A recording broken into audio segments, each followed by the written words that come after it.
And welcome back to the Boundary Corner podcast, along with my partners Brian Siegler and Jonathan Talley. And tonight, our very special guest, managing editor of Tech Sideline, David Cunningham.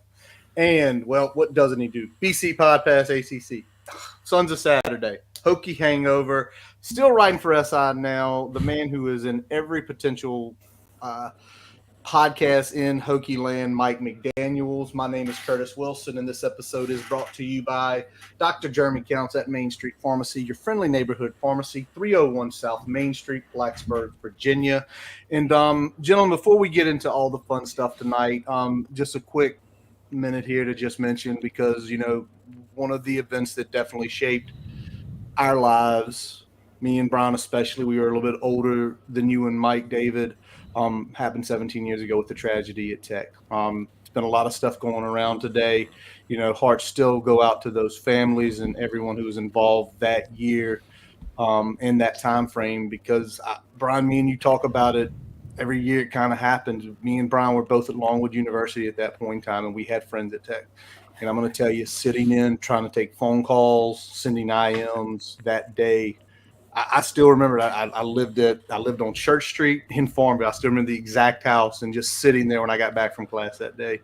But definitely, prayers out to all those families on this anniversary. Yeah, I was sitting there with my wife, and she was 2 semesters removed from being in Blacksburg herself. So it was a trying time for everybody, and just checking in on everyone, making sure everyone's okay, and obviously. Prayers still with the families of those 32. So, yep. Just still always got to remember, man, because such a tough time. Absolutely. So, again, we'll say prayers out to all those folks in remembrance of that. And as we go on to tonight to talk about, what Nicky Giovanni said in that thing, the Hokies will prevail. And right now, sports-wise, Hokies are prevailing all over the place. And so let's talk about it. And, guys, Mike, let's start with you first. How you been? I see the baby's pictures in the background. Me and Mike talked a couple months ago, and I'm like, did your baby finally start sleeping? And he was like, yeah, it finally did. Yeah, I finally started sleeping. Got him down around 8:45 tonight. Finally fell asleep. So it took a while, but he's sleeping. So hopefully he remains asleep during the duration of this podcast. Make it a little easier on my wife. David, what about you, man? I mean, you've been absolutely the most busiest man potentially in all of Hokie, independent Hokie sports since March. Is it finally settle down time? Or are you now back to softball and baseball the rest of the spring? I might pinch hit a little bit here and there, but it's been pretty good. The spring game is kind of the end of the year because obviously baseball and softball is still going, but we have fantastic student interns that cover that for us at Tech Sideline. I've basically been on the go since July, since football media days. Yep. I go from football media days to football practice to football season. And then in the middle of that, you have basketball media days, and then you get into crossover season, and then you get to January where it's only basketball season. And then you end basketball season. March is always crazy with spring football. You have the spring game, and now we're done with that. So this is kind of like first week I've actually gotten a little bit of a chance to breathe. So it's pretty nice. Is that crossover section more hectic, or is March with spring ball gearing up and like the meat of the basketball schedule? Honestly, the most stressful month for me is December, because you have signing day on top of football, on top of basketball, on top of a bowl game. All right. And I like March. I think March is fun. You got basketball that really, really matters. It's win or go home basketball. But at the same time, like, yes, you've got football practice, but those early week, first early couple practices, yes, they mean something. But luckily I have Andy Bitter, and Andy is able to go to football practice, and I've been able to focus on basketball. So that's been nice this year. But man, November is usually kind of chaotic just because football season's wrapping up. But December is a mess because it's portal season. It's coaching search season, and on top of that, it's a bowl game. And like this year, Virginia Tech's playing in a bowl game 2 days after Christmas. When do I have time to see my family? So December's always a mess. But thankfully, the Hokies were up in D.C. this year, and I've got family up there, so I got to go see them. And you still found time in that month to jump on with us for State of the Program. So. You did. I did. Yeah, you did. Excellent. All right, before we get into football and everything, Tally, hold your tongue. I know what you need to say to him, but we're going to do that a little bit later. Yes, you did, because you got to do it. We want to talk a little bit about hoops. Having both of y'all on here, obviously following both programs pretty closely. And I want to talk about the women's hoops, and I'm going to pitch this to David first and then get your thoughts, Mike. David, you were there. You saw the whole transition. Thoughts on how things went down? Yeah, you're really leaving it open ended for me. I'm leaving it. It's yours, buddy. Yeah. No, that's fine. That's fine. It's a tough situation. You know, we were talking about it a little bit before we started recording. This is a program that over the last 2 years has seen more fan support than ever before, and I think the fan base is really hurting for a while there, for about a week after it happened. Just kind of, I can't believe this is happening. The 5 stages of grief. I think Coach Duffy I think she is a really good fit. I'm very curious to see what happens going forward. But as far as the Kenny Brooks era and how it ended, it was a little bit of an Irish goodbye.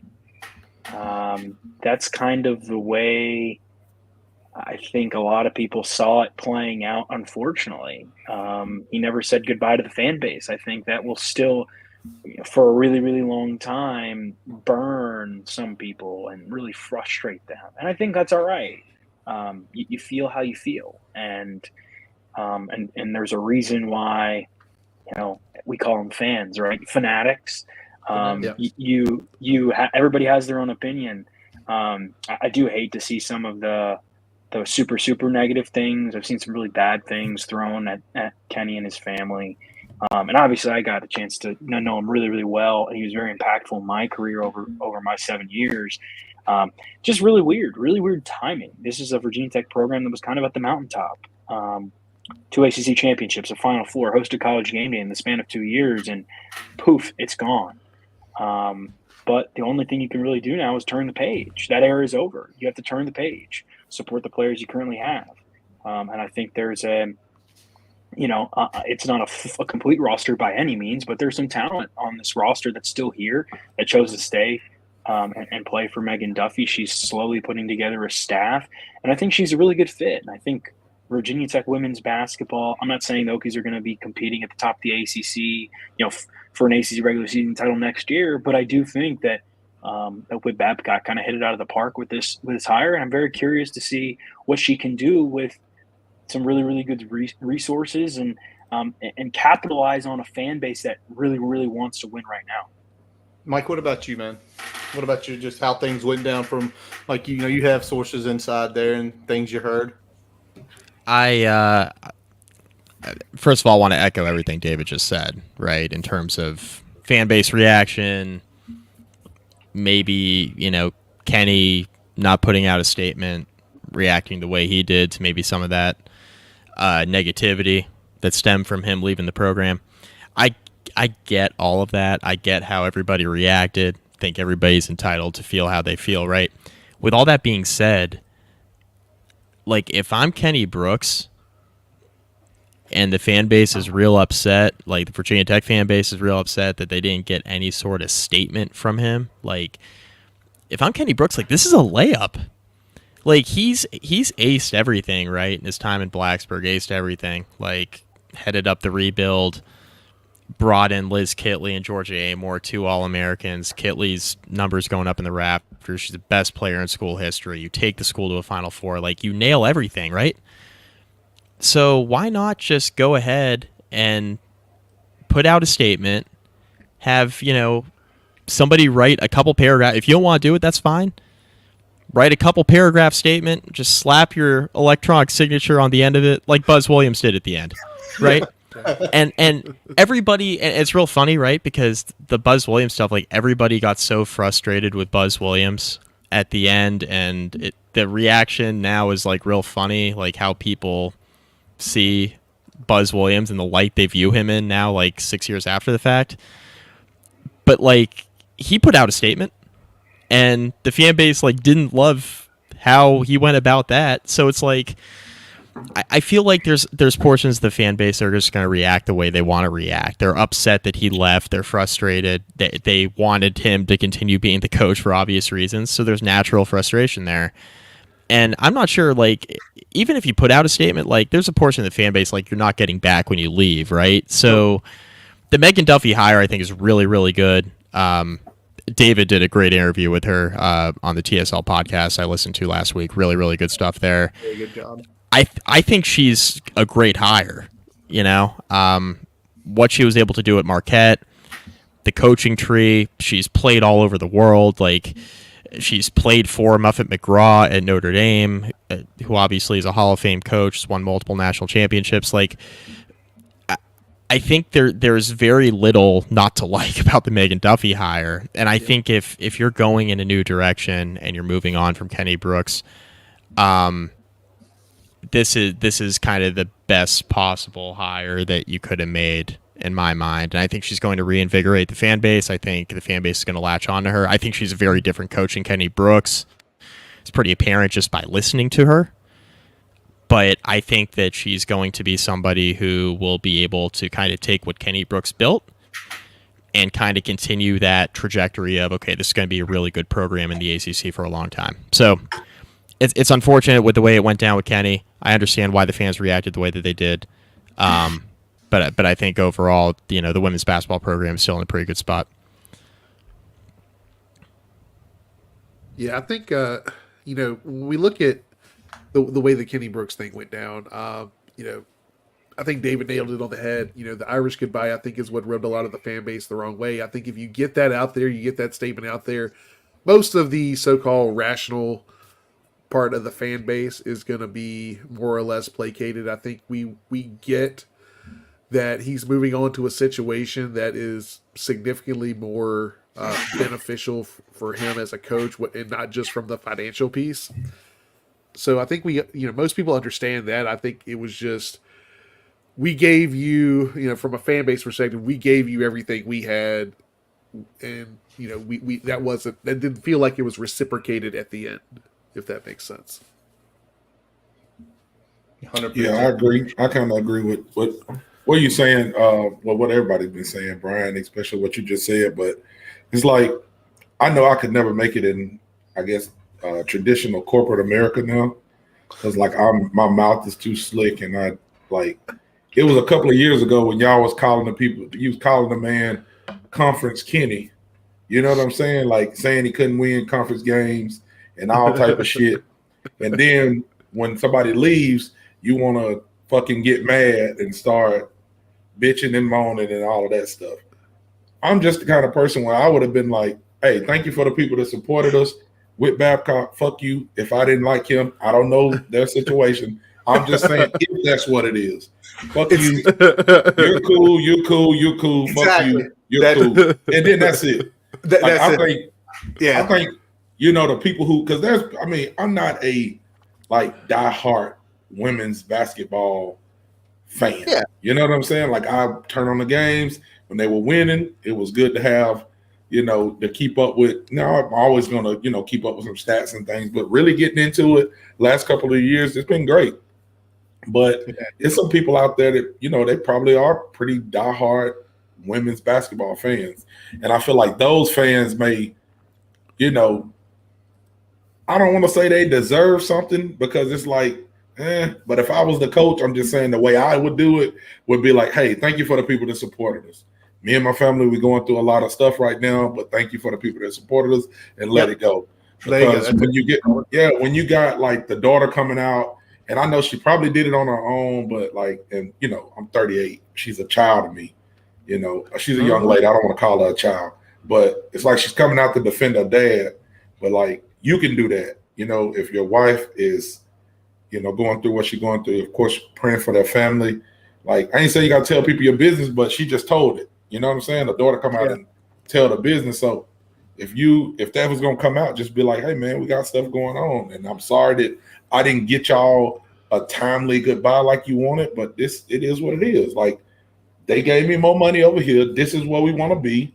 I'm at their spring football game. Fuck what y'all talking about up there in Blacksburg, and kept it moving. That's just kind of how I feel. You know, all of the whole smoke and mirrors where the coaches have to go out and it's going to be some stuff come out behind closed doors and stuff like, man, fuck all that. Just tell us what it is if you want to tell it and keep it moving. If you don't want to tell it, keep it quiet and go on about your life. That's all I think. There you go. Good points by all y'all, and I'm going to leave it right there. I do have a real quick question, David or Mike, because I don't know where to go for this. I've searched it. I can't find anything. What about Duffy? What about portal ads? Especially, she had a few of her former players. One very good player. I think the young lady averaged 17 and 9 last year. Any portal movement yet, or is it different for basketball? Because I don't know all the rules there. Yeah, I mean, this is an interesting recruiting time, and the recruiting periods for basketball are really, really hard to keep up with. It kind of like changes by the week. There was a dead period around the Final Four, so that was 2 weekends ago now as we record this. It's funny. I posted this on our TSL message boards the other day. I was actually out at breakfast with my family on Sunday after the spring game and saw Megan Duffy out with the recruit. She is recruiting. She is out there. She is busy. She's in the streets. Just because you don't see her does not mean she's not out there recruiting. It's just kind of a matter of time. You know, this stuff happens fast or slow. She's still trying to get in her coaching staff. She hired one on Thursday, one on Friday. They're two really, really good recruiters. They were both recruiting coordinators at their previous schools. That stuff will come with time. It just kind of takes them a minute to get their footing down. And this was kind of the first big weekend they really had an opportunity to get some visitors in. And of course, in the portal, not everybody wants to take a visit. You look at the men's side, Jordan Ivy Curry, the first men's basketball commit, he did not take a visit to Virginia Tech before he committed. But some kids want to visit, and some kids want to get that experience before they commit. So it's a process. It'll be an ongoing thing over the summer. She's going to fill out her roster. That's a fact. It's going to happen. This is kind of a matter of how it happens. It'll happen over time. But I think she set up her staff pretty well so far. And the players she has coming back, they're pretty talented kids. Mike, anything on top of that? No, I think you about covered it. I think the same faction of the fan base that was getting real upset about the Kenny Brooks lack of a statement is the same group that's thinking that Megan Duffy's not out there recruiting. So I just wanted to say I appreciate David's statement there off the top. So now, hey, some of y'all fans be doing too much. I know I do a lot of crazy shit. Y'all creating fake pages, talking crazy to these people. Stop doing that, please. Just be normal crazy. Don't be fucking crazy. You know what I'm saying? Like, be us crazy. Don't be way down the line crazy. Man. I don't know, man. They be doing too much. Some people do. It's not even a joke. Some people be creating fake accounts to do stuff. I think the same one that's Kenny Brooks right now was Tech Sideline not too long ago. So, Lord have mercy. See, I didn't even know. I didn't even know this much, but whatever. All right, I'm gonna flip real quick. Men's hoops. We've already talked about Jaden Ivy Curry. First of all, what a land if he comes here. I mean, he is a top 10 shooting guard in the portal, top 75 total. That's a stud to land. Burnham looks like a good bench player out of COC. Let's talk about the new one, David, if you've had a chance, or Mike, if y'all had a chance. Rodney Brown Jr. coming all the way from Cal, 6'7" or so, 180 pounds. What do we know about him? I mean, it looked like he played a little bit his true freshman year, but what else is there to know on him? Yeah, I mean, he's a scorer, and Mike Young, everybody knows Mike Young loves scorers. He's from California. I would imagine it's going to be an interesting transition for him to come all the way to the East Coast, but he's been pretty successful. Or he was successful, I should say, in big games this year for Cal. He didn't average a whole lot. I think just 3.5 points, one assist or one rebound per game, but he played pretty well in some big games. He had three double-digit games. All of them were in Pac-12 play. I believe all of them were on the road, and we're talking against like Washington State and USC and UCLA. So it's not like he can't play. I think he's a guy that the Hokies hope has a really bright future. He's got 3 years of eligibility left. He was only a freshman this year. The hope is that he can get a little bit of his feet wet, I think, this year, maybe help you if he develops immediately. If not, you kind of stash him, let him get his footing a little bit, and he's a guy you can rely on a couple years down the line. He's rangy, man. Like, he's rangy and he's athletic. I didn't know anything about him. And then I started, like, obviously, as soon as Tech landed him, I was like, all right, let's see what he did at Cal. Because like David mentioned, like, he was only averaged like less than 4 points per game. He was only playing about 15 minutes a night. It's not like he was a guy who was like regularly in the rotation. Yes, he was playing, but he was like their seventh or eighth guy, right? Okay. Like, he wasn't getting a ton of minutes. Rangy, athletic, can really shoot it. Shoots like 40% from the floor. I think this is a guy who could be pretty impactful. 4-star, coming out of high school. He was only a freshman last year, right? So I think that has to be, taken with a grain of salt. If you're just looking at statistics and you're like, all right, this kid can't play. Like, why is Mike Young recruiting him from across the country? He's recruiting him from across the country because he's extremely athletic and he can shoot the cover off the ball. That's why he's recruiting him. All right. Like, this is not like 2 + 2 = 4 here, guys. If he's shooting 40% from three and Virginia Tech couldn't throw it in the ocean last year, that's why he's recruiting him. So this is we're starting the California to VT movement is what we're doing, and we'll see how it works out. Tally, did you get a chance to watch the Tally is very harsh on Mike Young right now because he said he's not been recruiting athletic players. No, he ain't. But you know what? Again, it looks like it's changing a little bit this portal cycle though. And I want to watch what I say because I don't like every kid that's played for Virginia Tech is more athletic than me at this point. But at the same time, what I'm saying is that in the ACC, when you play basketball, you're going to go against certain guards that Mike Young is recruiting guards that aren't going to match up with them day in and day out. Night in and night out, like our guards haven't been matching up with everybody else's guards. You got to have some big guards. You got to have some athletic guards. Just like Mike said, you got to have some rangy players. He just hasn't been going after them. He's been this diamond in the rough, punch above your weight class type person. And that'll get you one good year in 5 years. But if you're trying to build something and have a consistent program, it's hard to do that with those kind of players in the ACC. So, again, I don't, there's a lot of people that's talking about, you'll say money and you'll say, NIL and stuff like that. But you have to look at the type of players that we're recruiting as well and the type of players that we're keeping, because I think he's got some of those players, but for whatever reason, we're not keeping them. I don't know if it's the system. I don't know. I don't want to go into all of it because everybody thinks I want to jump on Mike Young, and I really don't. But I just feel like with the 2 transfers, well, I don't want to say 2. I say the transfers that he's bringing in, I see him making an effort to try to do some different type of recruiting. So because it's only 1 or 2 Storm Murphys out there. Like when I seen Storm Murphy, I was like, what the fuck he gonna do? You know what I'm saying? Like, what is he gonna do? But he actually was a really good player. You know what I'm saying? Because I'm just thinking about the people that he's playing against. But at the same time, it's like there's only one of him in the like. You can't just keep getting people like that. You can't keep getting people like Justin Mutz that like punch above that weight class every single year. You know what I'm saying? You're 6'7", but you're playing like you're 6'10". So sometimes you just got to go get some 6'10" people. There you go. That's all I'm gonna say.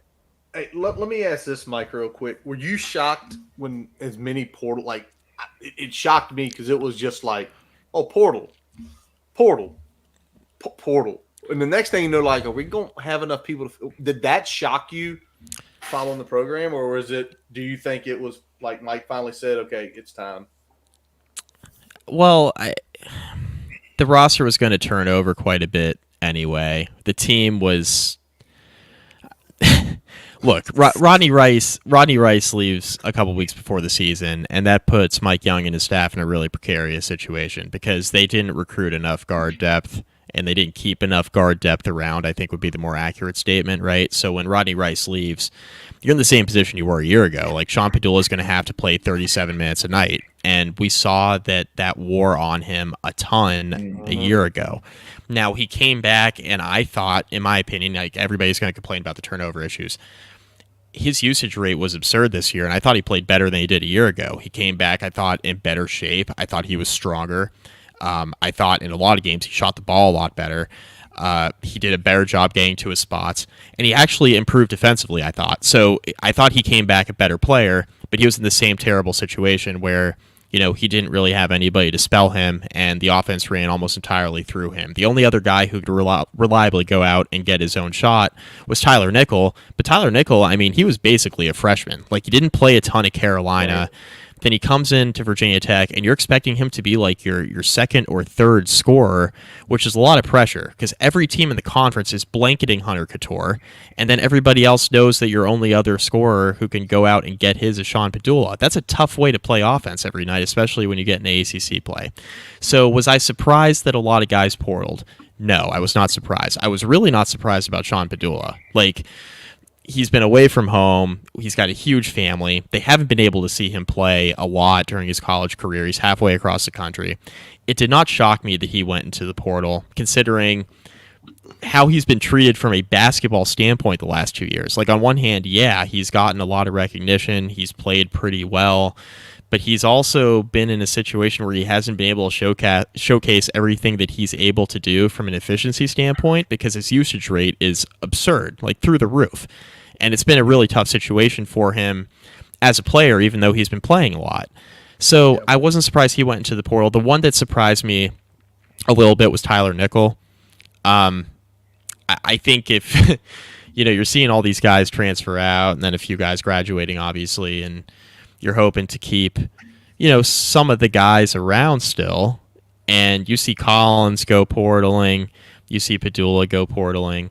The Tyler Nickel one hurt because you saw the potential offensively when Nickel was playing with confidence on that end of the floor, and that's something that comes with more experience, better development in the offseason.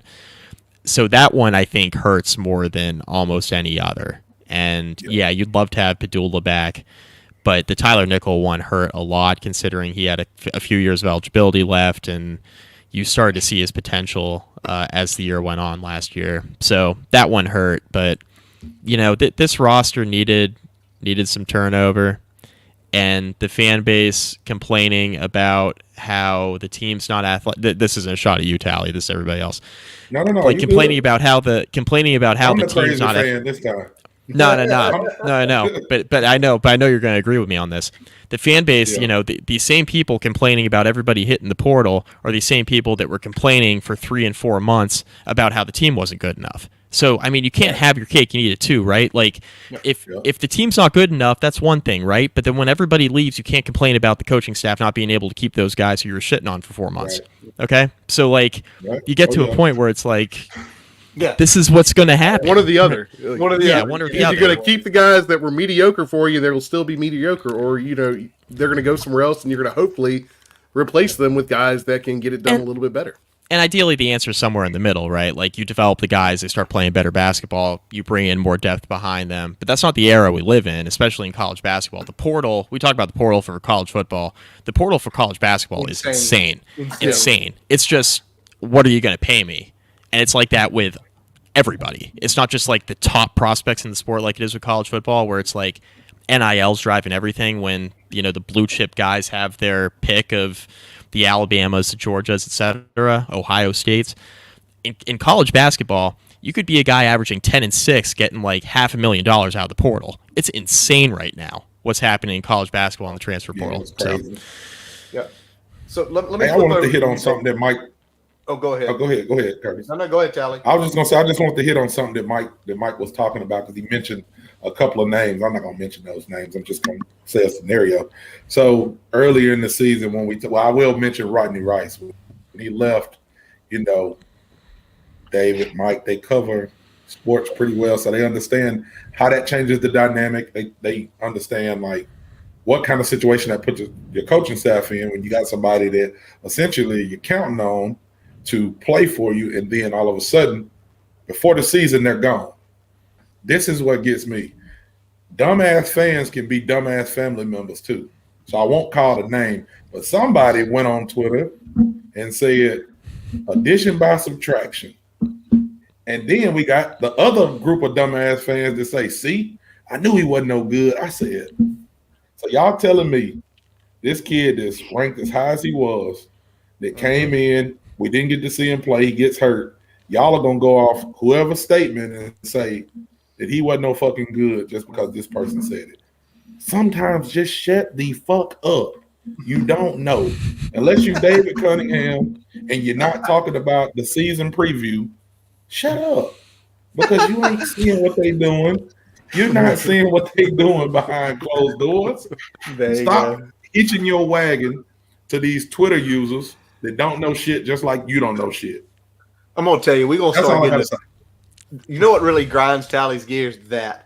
David, let me ask you this real quick. What else do we need from the portal the next few weeks here, or next few months? I don't know. I feel like there's been kids committing in June, but what do you think they need? Because obviously you got a couple really good guards. You got effectively a pretty effective small forward there. And maybe in a way, I look at Rodney Brown being 6'6", maybe he can play some forward, but what else do we need?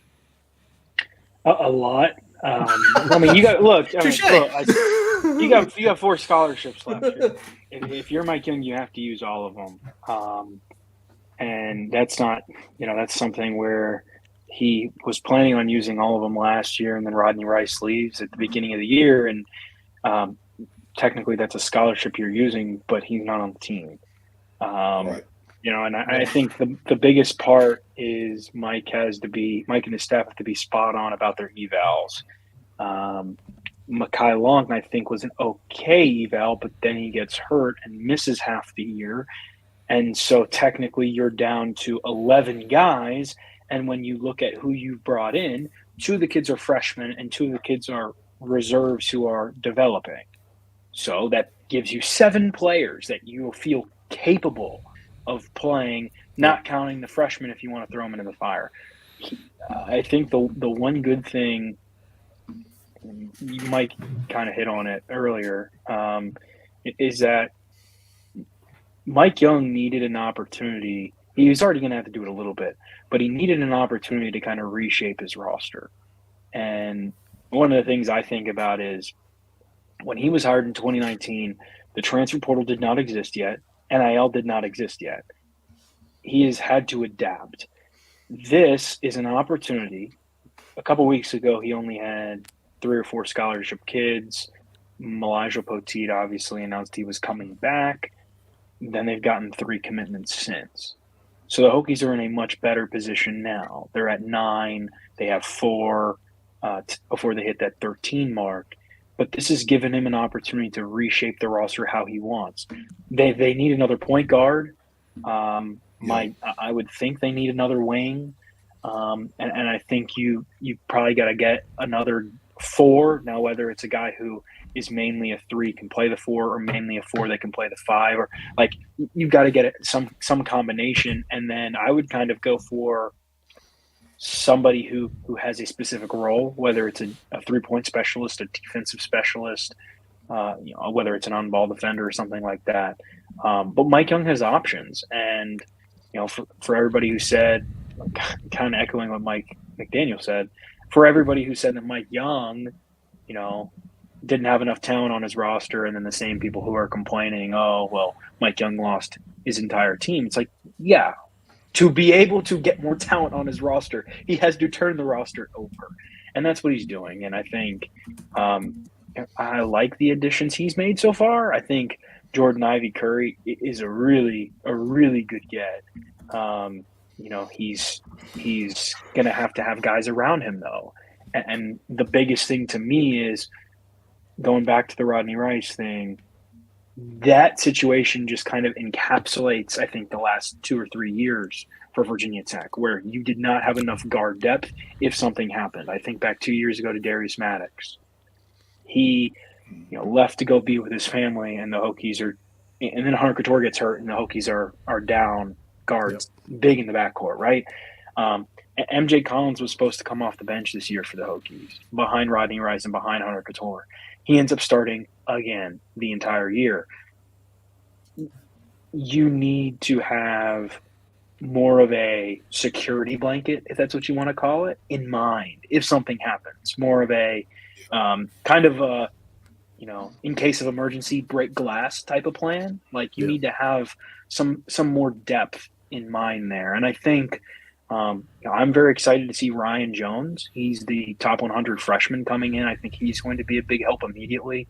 I think you pair him with Elijah Poteet and Patrick Wessler, who I think is continuing to come along.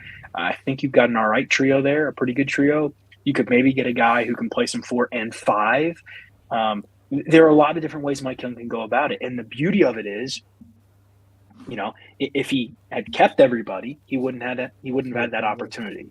Yeah. And now he's basically building from scratch. And just one note on the question you asked Curtis, Mike, earlier, the only player that surprised me that entered the portal was Nickel.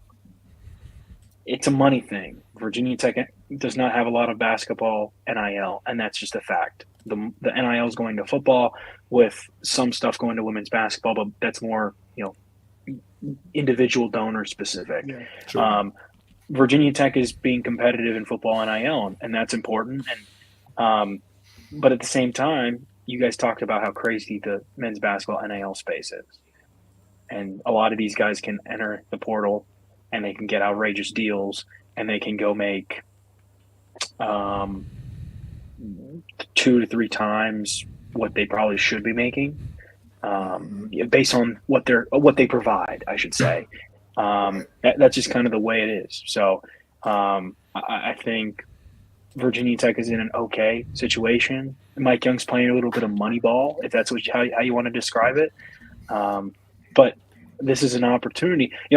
I'm not sure you could label Mike as he's sort of on the hot seat. I think his seat's a little warm. I think he needs to win, but also he finished 8th in the ACC this year, so I think he's heading in the right direction. But it's not going to matter unless he goes and wins basketball games. And I think if he can do that, he'll gain back a lot of the fan base. But it does feel really weird that, basically the top 6-7 options on the Virginia Tech team, all but one, Moaja Poteet, are gone.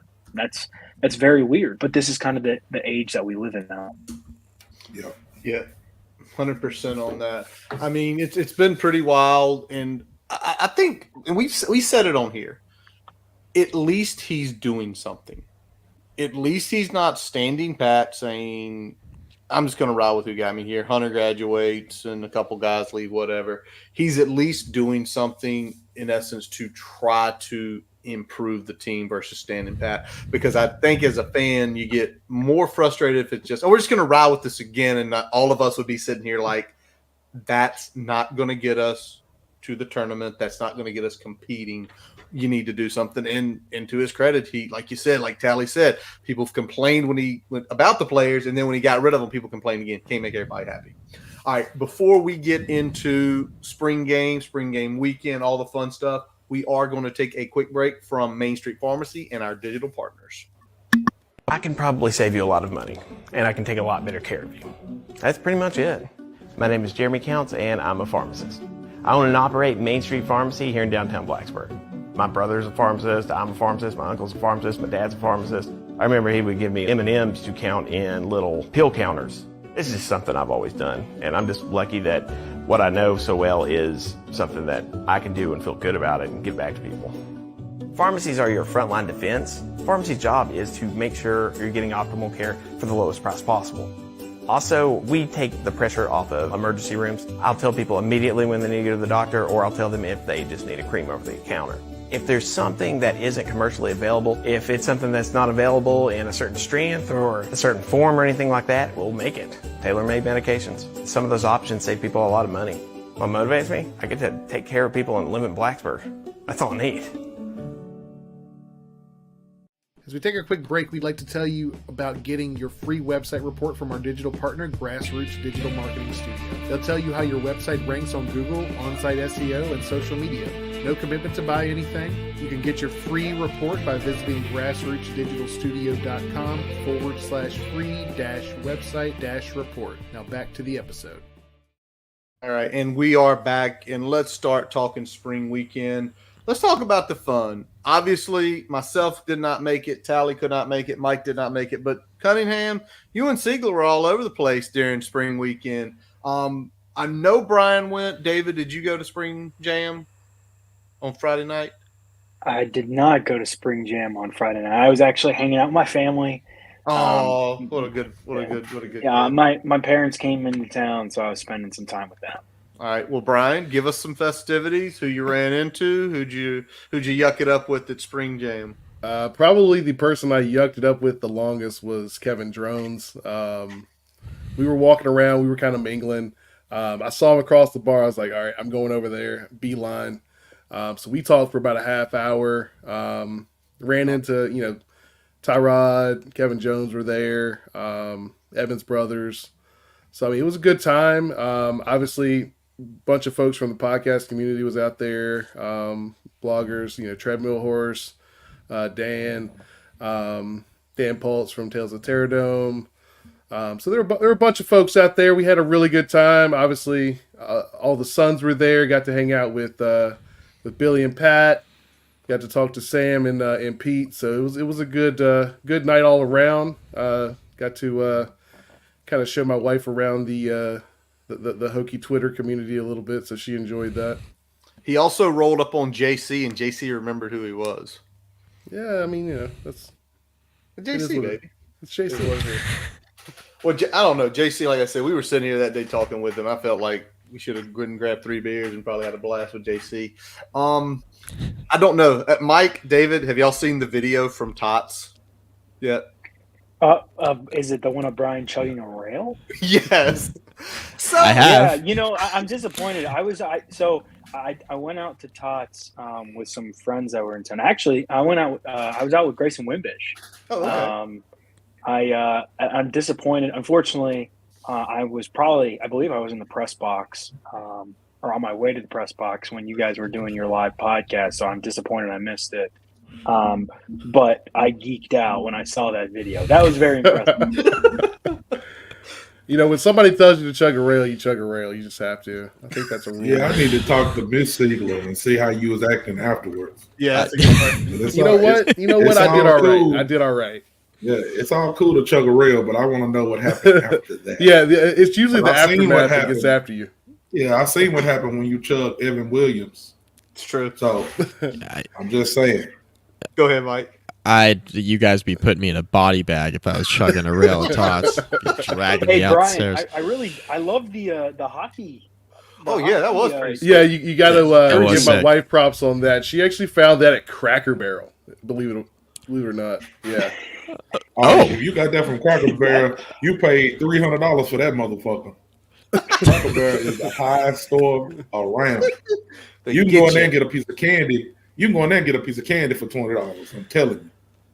She said she got a good deal on it, but I don't know what that means in terms of comparative analysis here of what it costs somewhere else. But anyway, I got to wear it and it was cool. If you really need to know the price next time we hang out, Brian, I'll have my wifey figure out the exact amount that came off of that. All right, they'll share shit like that. But I know you went to Chicken Hill for tailgate. Brian, you had a great weekend, dude. David, you did too. Even with family in town, it sounds like going. Yeah, did you hear what David said?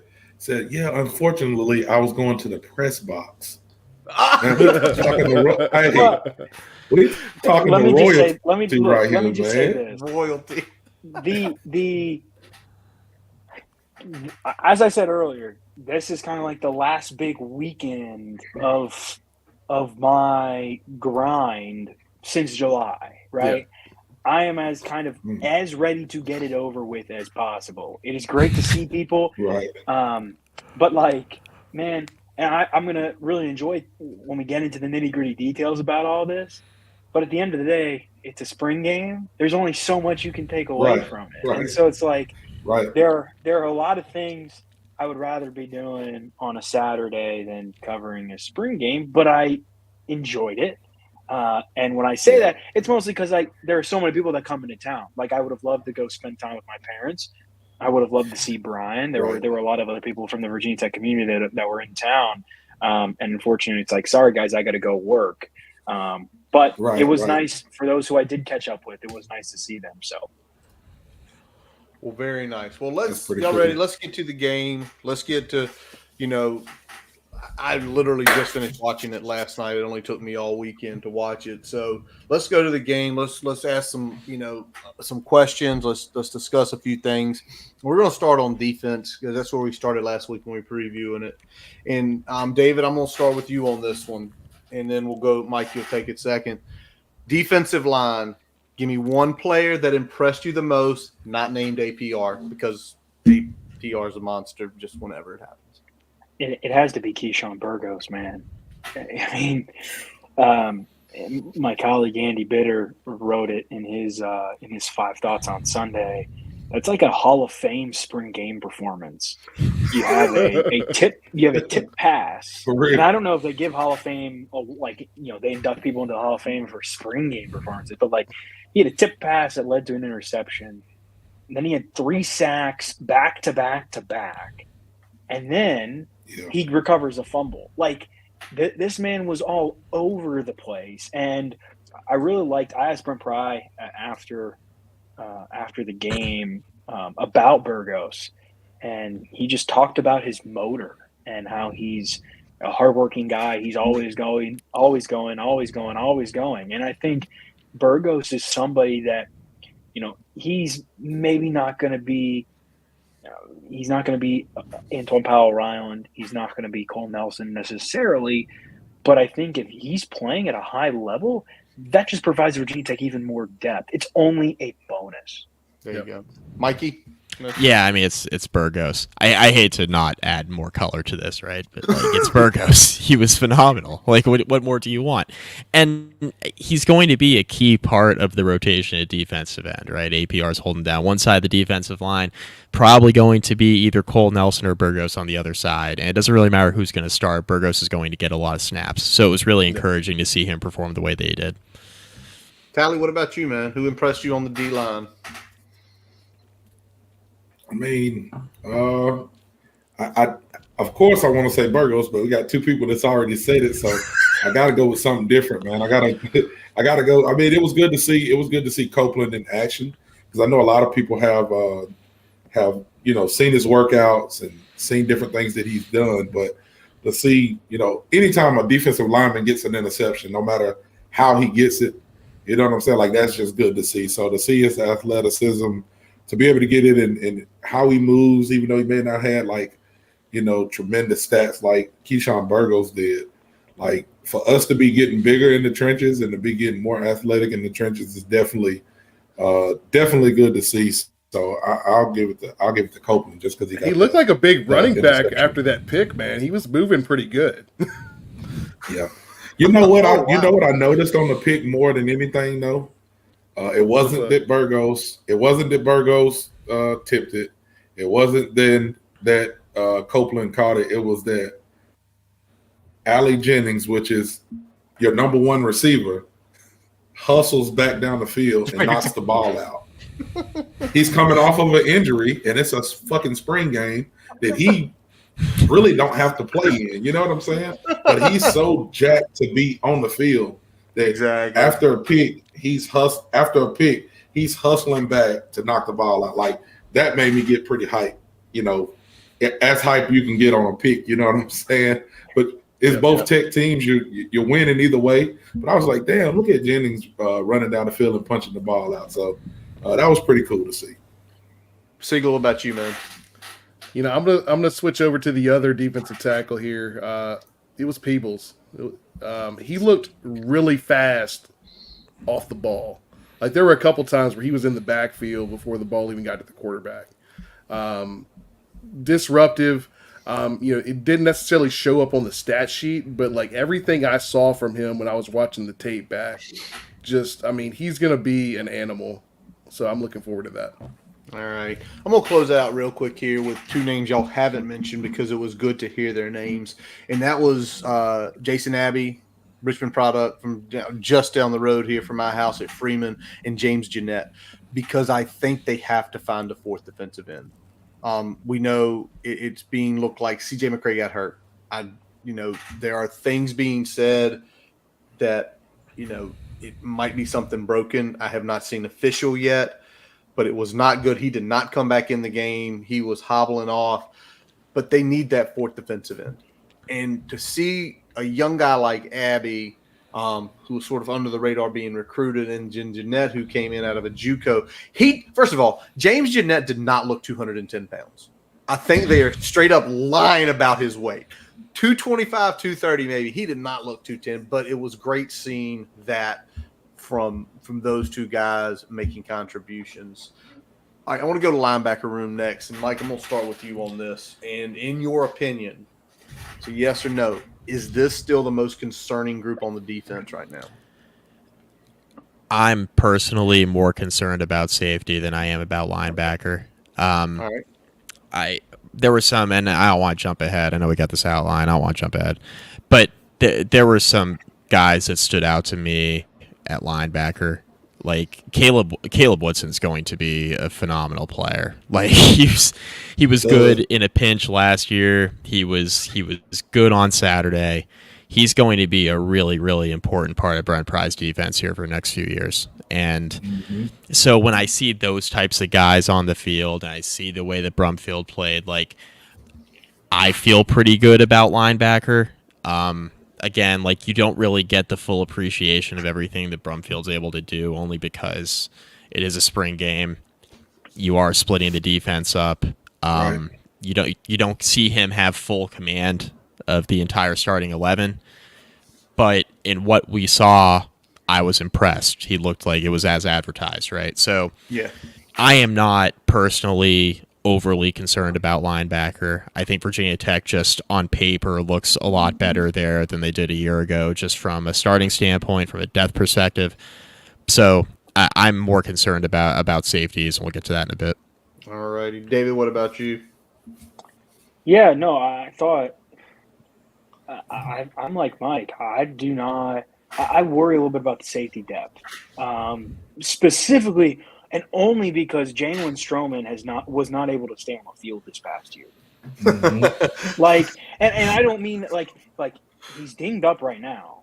Yeah, and he was out for targeting a couple times. So it's like you have to stay on the field, and he might. I think he's the most valuable player on this Virginia Tech defense, simply because there's not a lot of safety depth. Okay. And again, I don't want to get too far down, but like if there was one position I think Virginia Tech needs to target somebody in the transfer portal, if it was going to get somebody this spring, it's safety. Okay. Like on the defensive side of the ball, that is. As far as linebacker, I feel all right about Virginia Tech at linebacker. We haven't gotten to see Kelly Lawson this spring, but I think Sam Brumfield kind of comes in and fills that position of need, and everybody else has a year under their belt. I agree with Mike. I think Caleb Woodson's going to be the real deal. I am super excited to watch him play. I think he got valuable reps last year. And Keontae Jenkins is back too.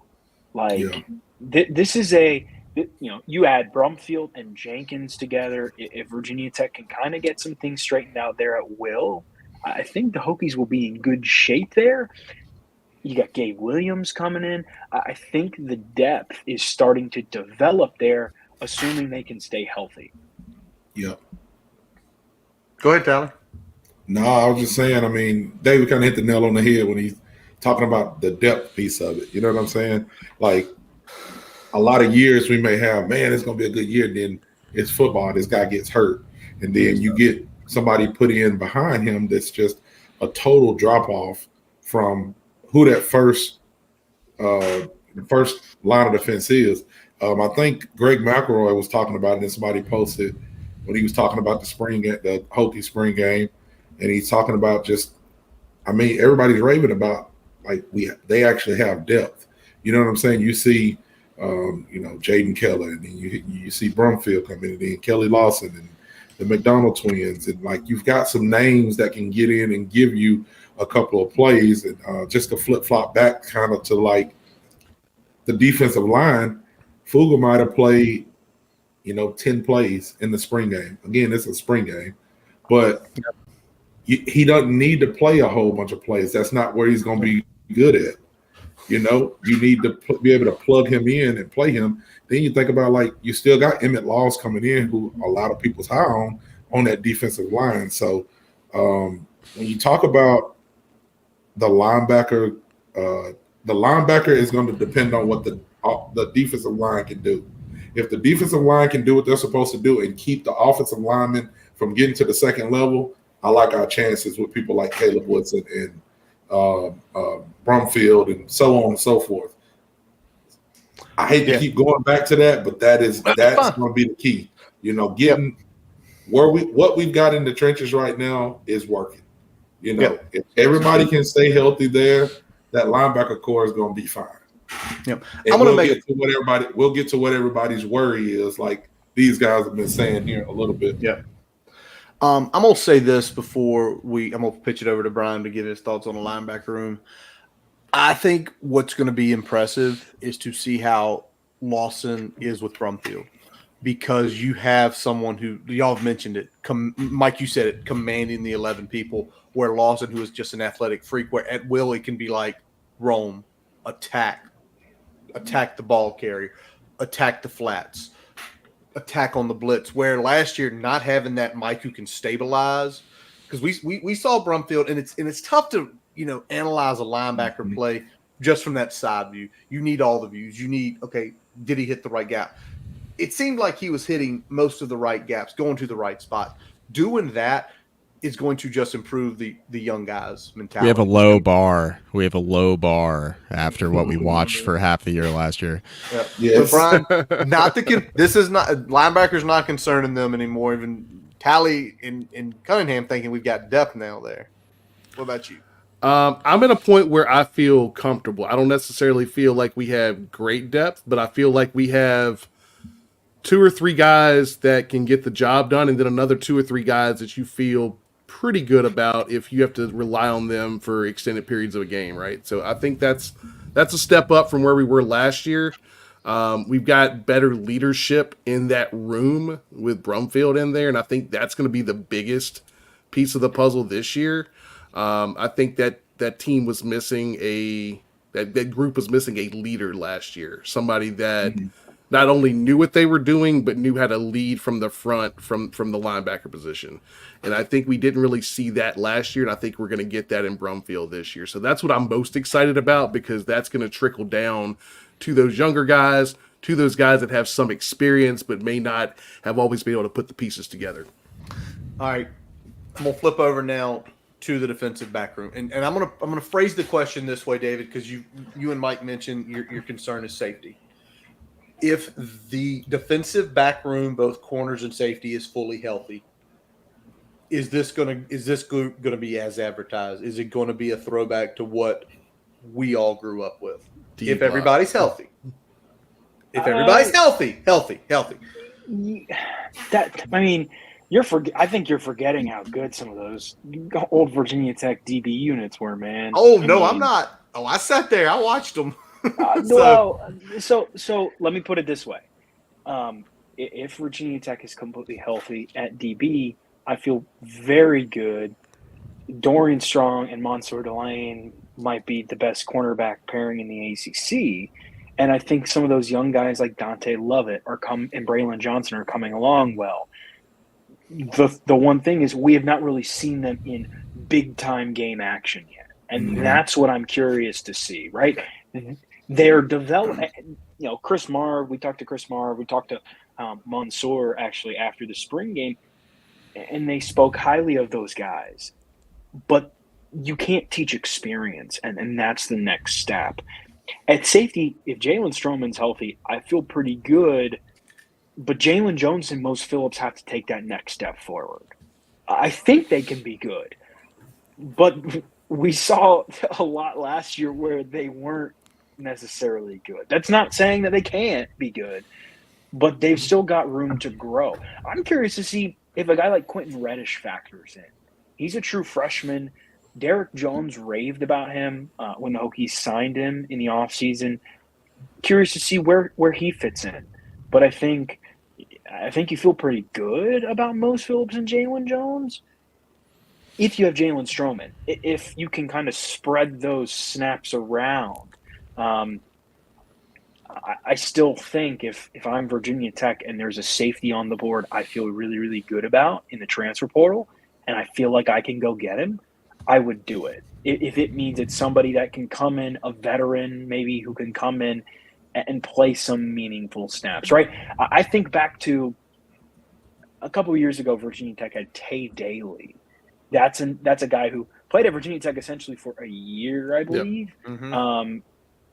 He wasn't – I mean, he had, I think, an average, maybe a little bit of an above-average impact. But I think if you can get a veteran in that room just to provide a little bit of layer of added depth, that goes a long way, especially at a position where you're hitting a lot of guys at full speed.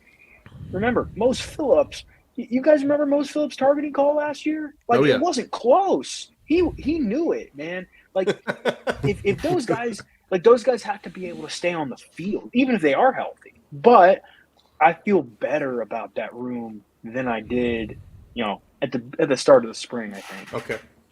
The corners. Well, yeah, I mean, the corners are a known commodity, right? You know what you're going to get. Safety's interesting because, like David mentioned, like if Stroman's not on the field, you may end up in a situation where you need to contemplate putting Keontae Jenkins back there again, which, look, if that's the position you're going to be in, right, where you have Jalen Jones who had switched positions and it basically felt like a freshman year for him last year because he's playing a totally different side of the ball, and now all of a sudden you're thrust into a role where you have to play meaningful snaps at a new position. And they have Mose Phillips, who was actually a freshman last year, and you have him playing meaningful snaps, which will benefit him obviously this year and beyond. But if Stroman can't stay on the field, like, Virginia Tech needs to go into the portal. Like, I had the same concerns. Like, I think the Quentin Reddish point by David's a good one because of the way Derek Jones did speak about him when he committed to Virginia Tech and how, difficult Derek Jones talked about how difficult it was to keep his commitment. And the fact that Virginia Tech was able to was a huge win. Brent Pry was raving about it. When you have the coaching staff speaking that highly about a guy, maybe he factors in sooner rather than later. And I think that's a really good point. I think it's going to be overlooked because I think everybody's obviously concerned about, how Jalen Jones and Mose Phillips are going to factor in if Stroman can stay healthy. But if you throw another young guy into the mix, and this happens to be the guy that Derek Jones and Brent Pry think that he can be, and he can play meaningful snaps early, I think he could get into that safety rotation. So I am concerned about the back end of the defense. I am. I'm not concerned about corner. I'm concerned about safety because I think there are issues here where you could run into maybe your starters not being as effective as you want, but even more importantly, perhaps, like, maybe you don't have the depth there, or at least like the established depth, the developed depth that you want at this stage of the game where you're going to have a good offense, you're going to have what we think is going to be a good front seven. And if you have an unreliable back end of the defense, that's what turns this team into like, okay, you have a 10 or 11 win ceiling, you think, right? And now maybe you're back down talking about an 8-win season. Right? Because now you can't stop anybody in the middle of the defense. You run into the same issues you run into last year. So it's a really important part of this question with this overall team that I think Brent Pry and his staff have to figure out a way to solve. I know they're saying all the right things in the media. They feel good about Mose Phillips and Jalen Jones. We know Stroman's a good player if he can stay on the field. I think the staff feels good about things, but I'm with David. Like, if you can go into the portal and you think you can get a guy that can come in and challenge for a starting role, I think this is the year to do it, because I think this is the year where you're kind of working, in my opinion, in a 1-year window with Kyron Drones and several playmakers on the offense. We know they're running out of eligibility, and they're all going to be really impactful in several spots. 25 looks like a rebuild. I think you have to kind of go all in with this team this year. If you think there's a perceived weakness on paper going into the summer, I think you absolutely have to address it. And safety is the one spot on the team where I could see them absolutely going after somebody in the portal. Brian? Yeah, I'm kind of with the portal ad, and I'll kind of approach this from two perspectives. We don't really know what we have with Reddish yet. I feel like Reddish is somebody that, we've talked about it on here, that I could see playing a lot of meaningful snaps pretty early, just like Mose Phillips did last year. I think you're going to see that type of level of snap count from him in 2024. But to that point, like, if you can find a Tate Daly-esque player, especially a guy if he can play, some safety and maybe even some nickel for you, somebody with that type of versatility, because I don't think we necessarily have a true nickel like we had with Canteen last year. Somebody like that might be a really good ad if you can find that type of player in the portal.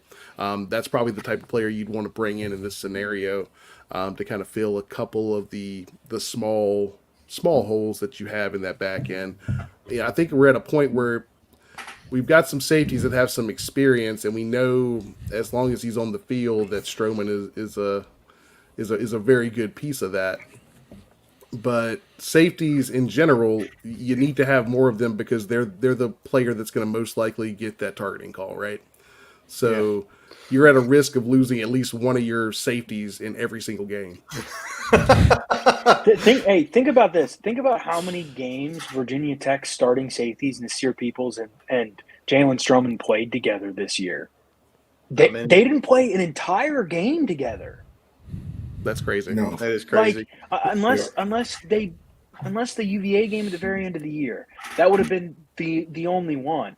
But like, it was they started a game, and then one of them got ejected, and then Peoples was hurt for a little bit, and then they come back and Stroman gets ejected again, and it's like and then they're both injured again. It's like you need consistency back there. You have to have it. I think Virginia Tech's linebackers were not good last year as a whole, and I think Sam Brumfield fills a lot of problems. Can you go get a Sam Brumfield-esque ad? I don't know if you can. I don't know if that guy's available, but that's kind of the biggest question I have for this team heading into the summer is, can you shore up that depth at safety, because you're going to face adversity. And you don't want to have to be on the road at Miami or on the road at Stanford, relying, at the beginning of ACC play, relying about, do we have enough safety depth? That's something you try to figure out right now. Callie, anything else you need to add or put your two cents? Yeah, no, I agree with about 90% of what David's saying. The only thing I don't agree with is when he said it's the biggest hole to fill, because it's not. We're going to talk about the biggest hole later on. But on the defense, yes. On the team, no. But again, I hate to sound like a broken record, but a lot of times what they went and did, and I got to give the coaching staff credit, for the most part, they've hit on just about every evaluation that they've had in the portal. Not a lie. They've done a good job to go into the portal and pull players out to be at least productive for us. So if they can keep that same mantra and go and get a safety, would definitely help right here, because you don't, like David said, you don't want to go into ACC play or get down there and start playing Miami and go, all right, freshman, you got to go in there and show us something, because we don't got nobody else. You know what I'm saying? It's great when you can find that kind of like diamond in the rough and somebody comes on and plays great before they have to, but you don't want to have to rely on that. And that's what's been our problem in the past. I do think that up front it's going to help us, because we're going to be able to rotate so many people out, in and out, to keep some of those linemen off of our second and third levels. But at the same time, it's like our problem last year was people breaking big runs for the most part. You know, like I wasn't so scared of the passing game. Rutgers beat us with like fucking 35 passing. 31 yards pass. You know what I'm saying? So we're having problems of people busting runs right up the middle. It's going to be a little bit different this year.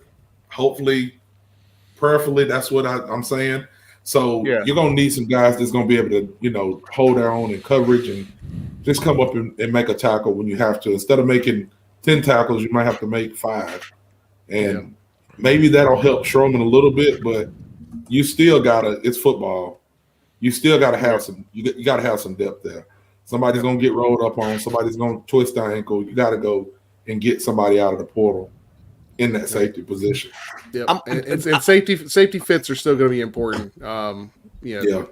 That's the biggest piece to that. Like even if you're fitting up good in the front, there's going to be times when your safety is going to have to come up in the spill area and make a play or fill somewhere if there was a blitz. So there's going to be times where they're going to have to make a play at the line of scrimmage or about 8 or 9 yards in that range, from the line of scrimmage, and we've got to make sure that they can do that consistently. And I think that was the biggest thing we didn't see last year was the consistent part of that. Like there would be times where they'd make that play, but it only takes 1 or 2 a game to create a problem for you.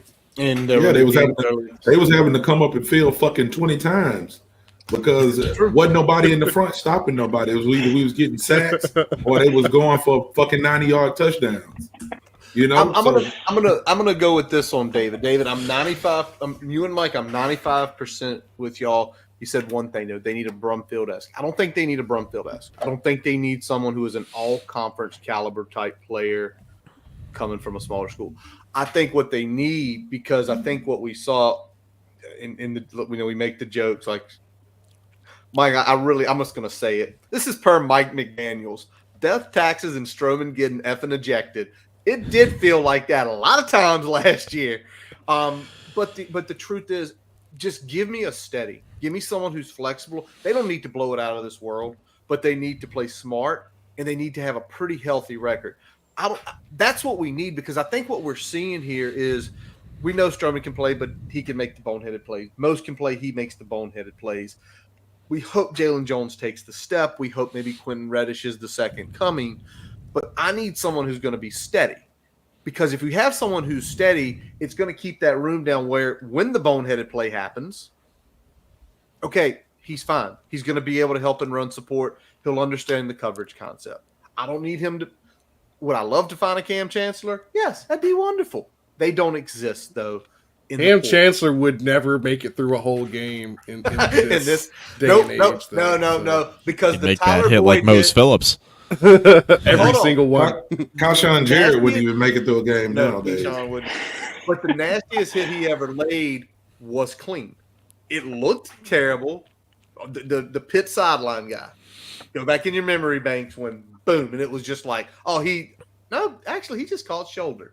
All right, let's flip off here. I'm gonna flip it off, but I'm gonna throw a little stat down and let Mike and David jump on this. Just them. Tally, Brian, y'all don't have to worry. So last year, Virginia Tech's defense was the 20th total defense in the country. 20th.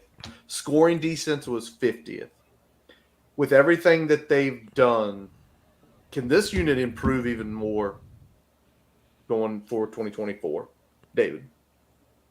I think so. Yeah, absolutely. I like the pass rush, man. I feel really, really – I think you saw that, man, in the spring game. Like 13 sacks. I know they're just like basically two-hand touch sacks, but like it wasn't like they were – it wasn't like guys were just falling down and letting them get to the quarterback. Like I feel pretty good about the pass rush. I feel good about the linebackers. I think the corners are really good.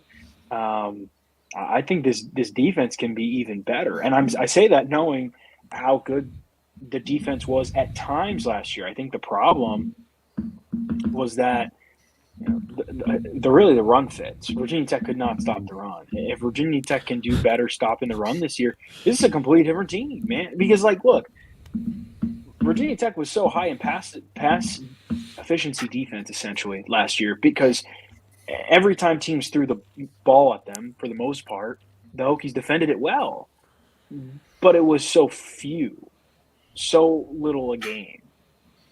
That is, I mean, like I said, Dorian Strong and Mansour Delane are really, really, really good. If you can force quarterbacks to throw it, and I think this is a defense that can do that more, I think you're going to be in even better shape. I like the outlook of this defense. Again, I don't need to go over safety again. I don't know. I feel okay about that spot, but overall, I think this is a unit that can be improved. You have APR back. I think between Cole Nelson and Keyshawn Burgos, I think that's a pretty good third, 2 and 3. Obviously, if CJ McRae is out long term, which is what it feels like it's going to be, that's going to hurt in terms of depth. But you've got some young guys that are going to have to step up. But I like the way this sits. I think those defensive tackles are going to wreak havoc. Honestly, I'm just excited to, for August 31st to see these guys go play, man. Like, I'm excited to see Chris Marv's defense. Last year, there were so many questions about Tyler Bowen entering the year, and rightfully so, and how that unit was going to look. It took him a couple weeks. Tally, but they figured it out. Chris Marv doesn't necessarily have a couple weeks to figure it out, though. Like, to start the year, right? He's got to kind of understand it and have a good feeling going into the year. But I do feel pretty confident, simply because so many key pieces are back. Mike, would you wrap us up on defense? Yeah, I mean, the answer to the initial question, can Virginia Tech's defense be even better than a year ago statistically? The answer is yes. The interior defensive line got a lot better. You add Peebles and you add Copeland, who both have played meaningful snaps at various levels of football. You add Kelvin Gilliam. You add Brumfield, a true Mike linebacker. Virginia Tech's issues defensively when they were having them last year were right up the middle of the defense, and you address those. You address those in the portal with meaningful guys. Like, Peebles is an all-conference player that you just add to the middle of the defensive line. He's a stud. He's really, really good. Copeland's going to be good. Like, Brumfield's going to be good. Like, talking about another all-conference player. Like, he's going to be good. When you add all-conference caliber players to a defense that was improving and on an upswing, on an uptick towards the end of the year, you got to feel pretty good about it. You have 2 number 1 corners. That's just what you have, right? Yep. In Delane and Strong, they're 2 number 1 corners. You have them on the same team. It's the best 1-2 tandem at cornerback in the ACC for my money. That's a really good core, guys. And look, even with McRae injury, like, okay, so you need to search for a 4th defensive end. Virginia Tech, like, going into last year, they just wanted to have 2 defensive ends. It's true. I'm not talking about like two meaningful starters. Like, no, we need like 2 like warm bodies at defensive end going into the year last year. And now we're talking about, okay, who's the 4th defensive end going to be? That's a good spot to be. End. That's what I'm saying. Like, that's a good spot to be in, right? So, right. And even with the concerns at safety, Stroman's a good player, and the guys who we talked about, they've played meaningful snaps last year. It's not like you're starting a true freshman in a spot, or you don't have any sort of depth there. I am concerned about the depth, but like, that's the worst thing we're going to talk about. Is like, okay, who's our 3rd safety going to be? Who's our 4th defensive end going to be? We've come a long way, guys, in 24 months. Yeah, we've come a long way. The insane part. All right, we're going to flip over to the offensive side of the room now. We have to talk about the quarterback room. QB1 solid. I mean, he looked so smooth out there on Saturday. He looked like everything was under control. David, you probably similar to our friend Robbie, who had a chance to view practice, talking about how it's there. Like, that team is his. Like, that team is his. So I'm going to stay away from Kyron. But let me ask you this. I'm going to start with Mike on this one. All right, if Pop Watson is quarterback to come fall, because per Brent Pry, he is slightly ahead of Dylan Whitkey, is it more of they need Pop to stay because of his upside potential after Drones leaves, or is it just flat out he won the job? Hard to say. I mean, I think the easy answer is like they need him to stay because of his upside. Like, I think that's the easy answer. Based on what we saw, like, it's kind of tough to say. I know he didn't have the best spring game. I also know that, the way spring games are operated, number one, spring games don't really matter all that much. Number two, like, the way spring games operate doesn't really benefit a guy like Pop Watson, whose greatest attribute at this stage in his career is his ability to run. Right. Can't really do a lot of that in spring game because you're not live as a quarterback. So,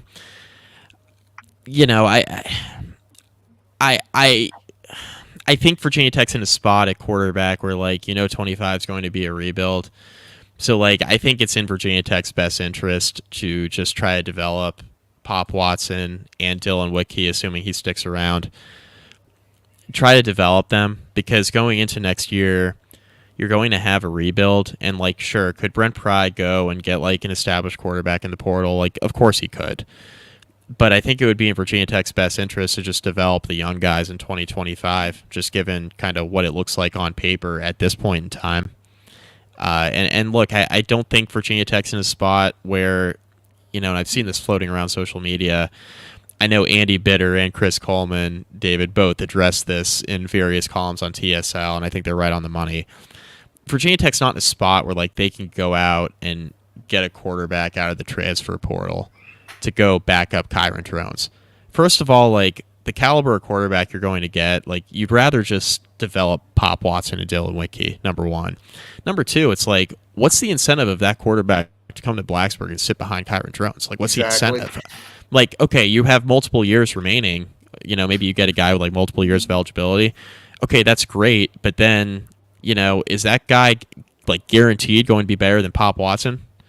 Because if the answer is no, then going into 2025, Pop could be gone, and you could be left with this guy you got out of the transfer portal that you really just got to back up Kyron Drones because you didn't think Pop was ready right now, right? So it's okay, it was a contingency plan in 24, and now he's got to be your primary in 25 because Pop Watson, you scared him away. So you got to be really careful, right? And to answer your question, Curtis, I really don't know. I think they need Pop to stick around. I think that's a simple answer. And I don't think we'll really know until fall comes around and, you get another full summer, you get to camp, and you kind of see where you're at. And I think we'll have a true answer at that point. All right, David. Yeah, I mean, I feel all right about the quarterback room. I think Pop is a pretty good talent. Yeah. I just think Kyron Drones said it best after the game. He was asked if he feels like the spring game does not necessarily benefit quarterbacks who are mobile, who need to be able to move. And he's like, yeah, man. He's like, Pop, talking about Pop, he basically said Pop is kind of in the same situation I was in last year, where you don't get to really showcase your abilities. I think the staff likes Pop, and I think he's got talent. I think it's just hard to tell because, he's not really live. The fans have not gotten a chance to see him live. That's just the fact. I know Chris Coleman and Andy Bitter, two of my colleagues, got a chance to watch him at a scrimmage a couple weeks ago, and they made him live for a little bit. And I think the staff really likes what they see. And the way I'll put it is this: if Kyron Drones gets hurt, man, it doesn't really matter what other quarterback you're rolling out. I think you trust in the kid that's been in all the meetings and is the one that's putting in extra work and the one that you have a good rapport with. And I think that's Pop Watson. And I think, Brent Pry said he feels like Pop's a little bit farther along than Dylan Whitkey, and I would expect Pop to win the job. He just looks a little bit better. But I did hear, from talking with some people that the staff really likes how much Pop has developed this spring. So I think he's somebody you don't want the kid to leave. because I think he has a bright future. And, if Kyron potentially leaves after this year, well, maybe Pop is the guy, right? You don't know what kind of situation he's going to get thrown into, but everything I've seen shows that he has a pretty potentially bright future in Blacksburg. And you only can take so much from a spring game. Remember, Kyron Jones didn't have a good spring game last year. He did Not statistically. not statistically, but he had a good spring. I liked what I saw on film. Yep. Tally, what do you think? Tally, are you leaning it's because of the temperature, or you think he's going to flat out win the job is why they're keeping him? Yeah, I think Pop's going to be fine. Like I said, I don't want to overreact to a spring game. It's kind of – I seen everybody – they jumped on you, David, but I understood what you were saying about Drones last year because it was the same thing that we said while he was in there. It's like, statistically, you would say, okay, he didn't have a good spring game, but I think Mike might have said a spring game isn't set up to let him do what he's good at doing. So, everybody jumps on spring games and talk about this and that. And when we got on here, we talked about it, and I kept telling people, I was like, you got to look at the whole body of work for the kid, and that's kind of what I do for Pop. He's been in there. I've talked to, people close to the program, parents, players. They like what Pop is. They like what he does for the team. I think it'd be hard to go and get somebody to come in and make an impact like he has on the, at least the wide receiver group right now. You know what I mean? So you want to, like Mike said, you want to develop him as much as you can, because if Kyron goes down, which you don't even want to think about that, or you don't want to talk that up, it's going to be a drop off with whoever you go get, because he's your quarterback one and how much time he's put in to run that offense. So it doesn't matter who goes in next. It's going to be a drop off, at least for a while. So roll with Pop. I think he'll be fine to keep getting those reps, keep getting better, keep getting bigger, because for him to be a running quarterback, he's small. Yeah, we got to get him some more weight, and I think it'll be fine. That man needs to live at the nutrition center. Just constantly be ordering food. Just keep ordering food, Pop. Brian, I'm gonna pitch it over to you, and then we're gonna go back to Mike one more time. Yeah, couple things here. I'm absolutely with David. I don't think that bringing in we'll throw it to the guys down the street, a Tony Muskett-esque quarterback to back up Kyron Drones is worth the risk of chasing off someone like Pop Watson.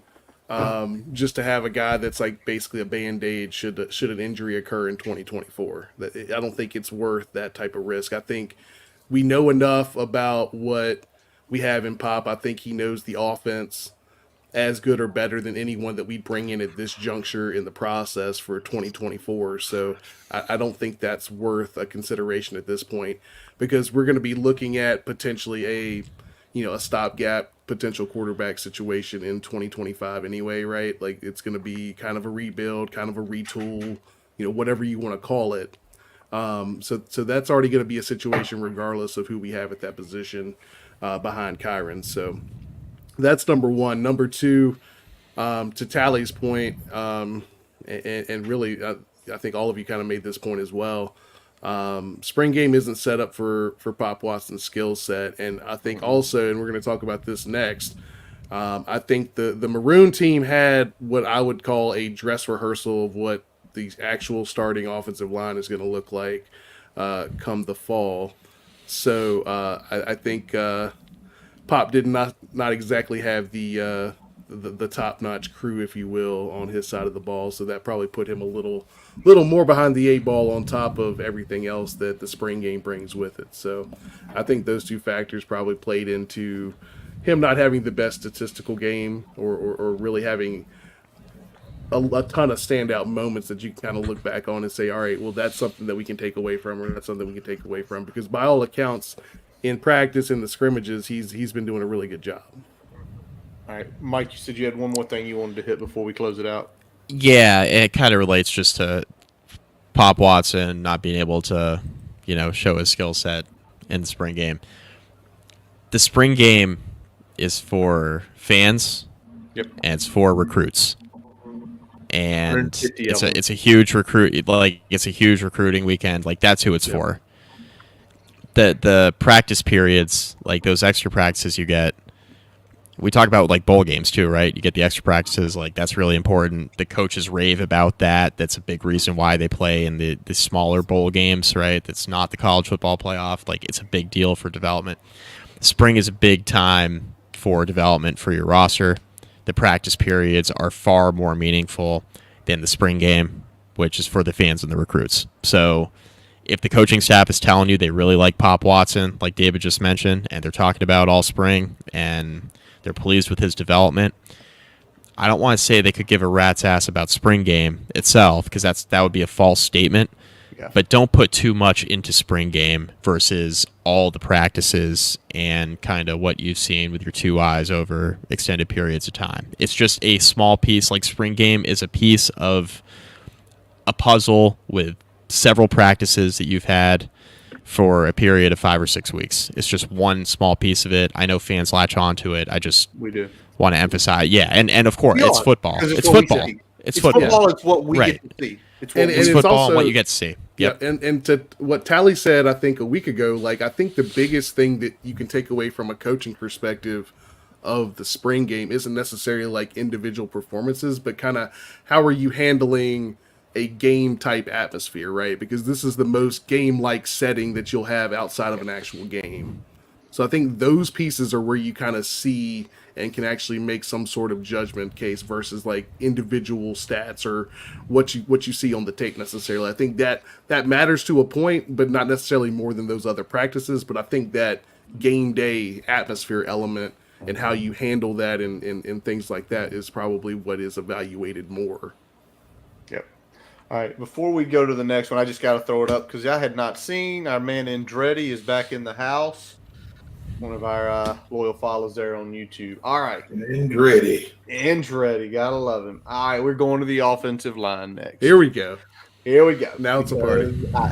Now it's a party. And before we get into analysis, this is a one-word answer. It's going to be all 5 of us, and then I'm going to push it back to David. David, can Virginia Tech afford to stand pat at right tackle, yes or no? No. Mike? Nope. Brian? No. I say no. Tally? Fuck no. I knew it was coming. All right. Now that that's been settled, we can't stand pat. Are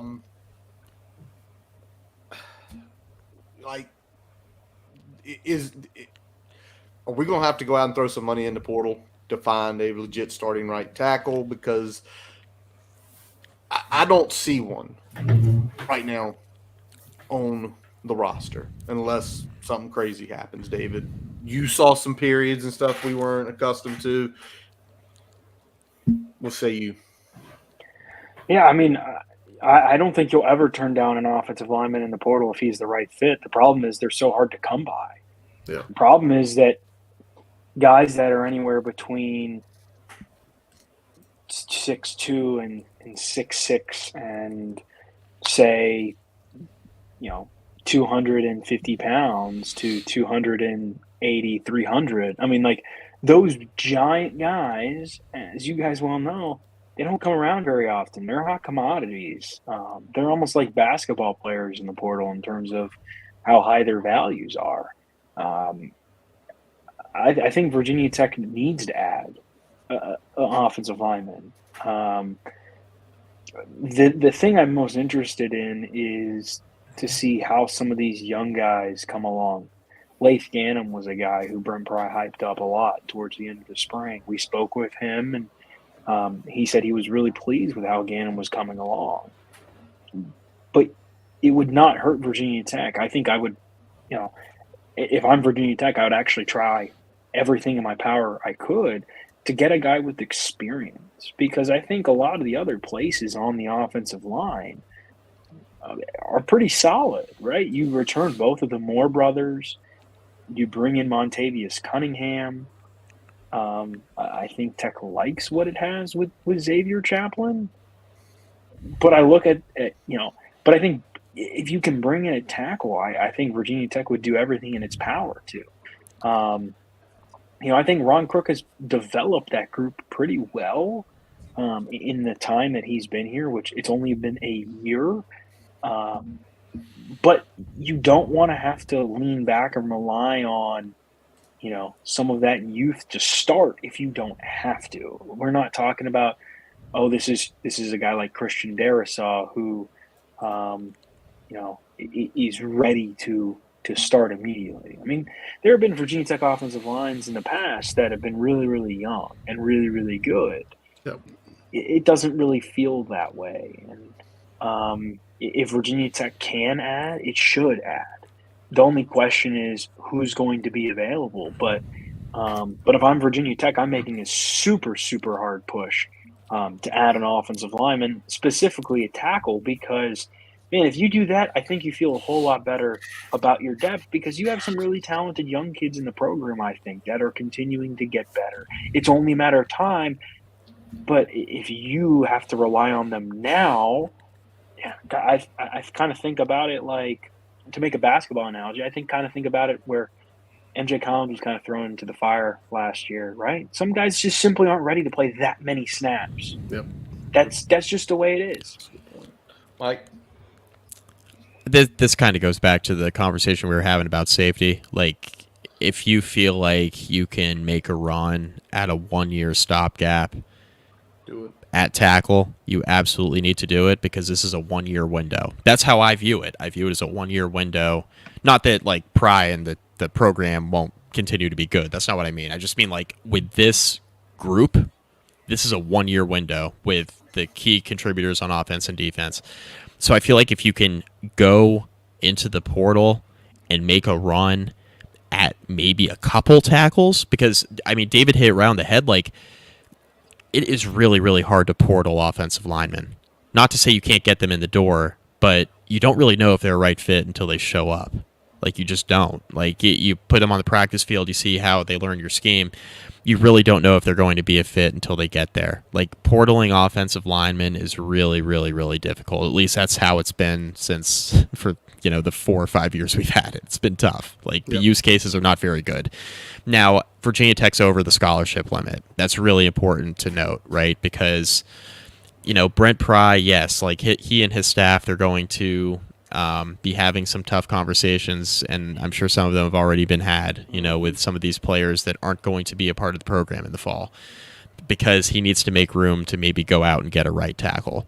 But if you can make enough room to maybe go get 2, I think that would be pretty beneficial, because from a depth standpoint, like David mentioned, I mean, obviously all eyes are on the Parker Clements situation, but like David mentioned, Xavier Chaplin, yes, he's big, he's athletic. We think the staff likes what they have there on the left side of the offensive line.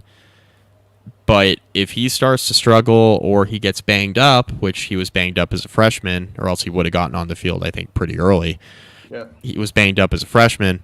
He's got that injury history there. It wouldn't hurt having another veteran offensive lineman in the room at the tackle spot. So I think it's really important. I also think that Tyler Bowen's scheme, and we didn't see this a lot in the spring game because the quarterbacks weren't live, but we saw it a lot the second half of the year last year. I think a big reason why the offensive line play improved is because Virginia Tech's offense with Kyron Drones just looks so drastically different. Didn't have a drop back quarterback. You're rolling the pocket a lot. All that stuff benefits offensive linemen, right? Benefits the offensive line. And for as well as Virginia Tech's offensive line played, in my opinion, the second half of the year, I think a lot of it had to do with the scheme. Like, I don't think the play, and this is nothing against Ron Crook. I think he has done a great job developing guys in the 1 year he's been in Blacksburg, but like the scheme helped a lot. Like the way the offense looked and the way they were calling plays and running the system helped a lot in the second half of the year. And I think it can help them again this year, right? So like, yeah, Parker Clements is not great when he's standing stationary at right tackle. But like if Virginia Tech needs to roll with him and they're running kind of a similar offense they did the second half of the year last year, I think they'll be okay. So I don't think it's like a 5-alarm fire situation, but I think if you can go out and get a tackle, you absolutely need to do it. Callie, just because he said, go ahead. Mike made it sound good, so I don't want to come in and make it sound real bad.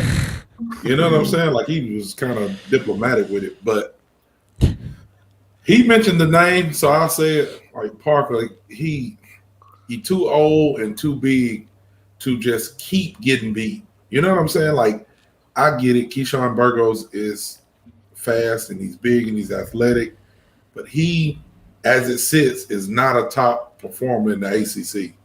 Like Parker's gonna see better defensive ends than Keyshawn Burgos. At least As one it every sits game, today. probably. Yeah, At least one every as game. it sits today.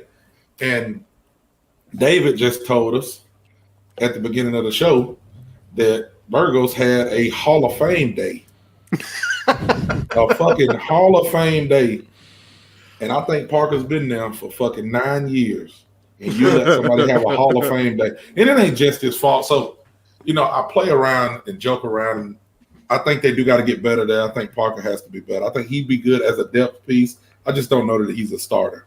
You know, I think that our floor has been raised at Virginia Tech. And some of these guys who we just have to go with. But it's kind of hard for an offensive line as well because offensive lineman has to have continuity and you're playing different people at different positions. And, you know, you may be used to this guy starting beside you or this tight end starting beside you, and you're calling plays and different things are going on during a play. When you're at a spring game, you got the most offensive linemen on the field of any other position, you know. Yeah. We're just trying to find 5. In a spring game, you're saying you need 10 to 12. Yep. We just ain't got it right now. But just at individual workouts, individual one-on-one things, I've always seen Parker get beat. And as a veteran lineman, as somebody who the coaches have raved about during practice, you know, MVP during the spring, different things like that, you just expect a little bit better play from him than what I've seen. So that's why I'm super hard on him, I guess. But yeah, I'm with Mike. Mike said it best when he said, "This is your year," you know. And I'm gonna go ahead and say it. Like the coaches are buying into it as well. Like the trajectory has to go up. You got I think one of the hardest shirts that I've seen them wearing is the shirts where they had the 3, the 7, and then the question mark. Yeah. Like that question mark can't be less than 7. You have to win more games than that because that's what you're selling. You know what I'm saying? Then if you win more games than that, even if it's 8 games, even though you want to win more, if that trajectory keeps going up, then what you're selling in your program is easier to go out and recruit. So quarterback leaves, you may go pull a top quarterback, you know, if you're in the position where you need somebody to come in. Or you say, hey, you see what we did in this program? We built it up. We won this many games. We were this piece away.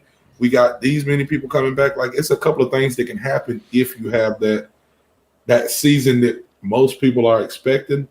But if you ain't good in the trenches, you ain't going to have a good season. So we got to find a way to have the best 5 linemen on the field to protect the quarterback. Parker looked like he's going to get somebody killed. Brian, what you think? I think that in terms of trajectory, so let's start there. In terms of trajectory, the offensive line is going to determine more than any other position on the field how many wins we get this year. Because with all the pieces coming back, with you getting Ollie Jennings where you didn't really have him most of last year, you've got so many pieces that fit on this offense that can really take that next step. That next step is going to be limited to how well this offensive line progresses from last year. And we saw it with the scheme shift. Mike pointed it out. If I'm an offensive lineman on like a 5-step drop, if you're rolling the pocket and I'm hinge blocking instead of having to drop back and make sure that this guy doesn't speed rush around the edge on me while I'm kick stepping, that's a whole lot easier block. I can use more of my lower body. I can use a whole lot more of my athleticism than if I'm just standing there and having to stay in front of this guy coming at me full speed. So it's a lot easier block. The scheme is making the job of the tackles especially a lot easier. So that's number one. But in terms of just getting guys in, I definitely think we need at least 1 tackle. I know Mike said 2. I would like at least 1 tackle, and it needs to be somebody that at least had some sort of experience. I don't know if it needs to be a kind of a 1-year rental of a guy that's, been a multi-year starter. We've seen, I think we've got an offer out there for Andrew Chambly out of Arkansas. I don't know if he's going to be somebody that we get a visit with or anything like that, but at least that's somebody that has seen some time in the SEC. I think he was all SEC freshman team or something like that. So very good track record. He's at least shown that he's capable of, putting good work out there against some of the best in the country in terms of pass rushers. So you feel a little bit good about that if that's somebody that you're targeting. But that's a position that we've got to level up because, I'm circling back. This is the importance of having this offensive line is going to dictate how big of a step this offense can take in 2024. And back to Mike and David's point, I mean, this is a year that really matters because I feel like this is going to be the highest ceiling that we're seeing for the next, 1 to 2 years, depending on what we're able to do in the portal and recruiting heading into 25 and 26. But the window is here to do some big things this year. I'd hate for the offensive line to hold that back. Yep, and that's the point of it. And Mike, you keep saying it, and David, you said it too. This is a big gap. This is not a gap year. This is a go all in year. Go all in. You have a quarterback who threw 17 touchdowns, 3 picks, was super efficient, almost ran for 1,000 yards in less than 10 games. You brought your entire wide receiver quarterback. You brought your running back room back. Yeah, I'm with you. You have to go all in. I was going to ask y'all one more question, but I'm going to skip it because I think we're all to a point where we need to go get offensive linemen. And I think Tally made the point just a second ago to kind of answer it. I would rather have Parker Clements here as a depth piece because it would be nice to know if you bring in another tackle. Again, to me, Parker's the 20-20-20-40 club. He plays really, really good 20% of the time. He plays okay 20% of the time. 20% of the time. And then 40% of the time are the times you just lose your mind because it's like, how did 3 snaps ago you look very solid and now you're stumbling to get it? I think that's what the frustration is. It's his age. If he was a true sophomore, we'd be like, okay. Every single one of y'all would be like, especially Tally and Brown who played the positions, we get it. It happens sometimes. You're young. You're going to learn. It's the age piece that Tally keeps bringing up. I'm going to flip on and go down to tight end because obviously without Benji Gosnell and Eric Gallo, it was sort of a interesting tight end room. David, who was your tight end MVP of the spring game from what you saw? Hairston. I don't want to butcher his name. Is it Jarish? Jaricious? I honestly don't know how. Actually, I have a pronunciation guide right here. Let me. Oh, there we go. Efforting. Jaricious. Yeah, Jaricious Hairston from Bassett. Yeah, I was going to say he's like a Martinsville Bassett guy. That's pretty darn cool. He got a touchdown in the spring game, man. It's funny. Tight end is a really good position for Virginia Tech. I mean, Hokies they're pretty solid there. Nick Gallo's back, Harrison St. Germain, Benji Gosnell. You got Zeke Wimbush kind of sitting there. This was an opportunity for Hairston to kind of get some run. He caught a touchdown pass. I feel good about this tight end room, even though Gosnell and Gallo will be coming off injuries. This is a group that has shown a lot.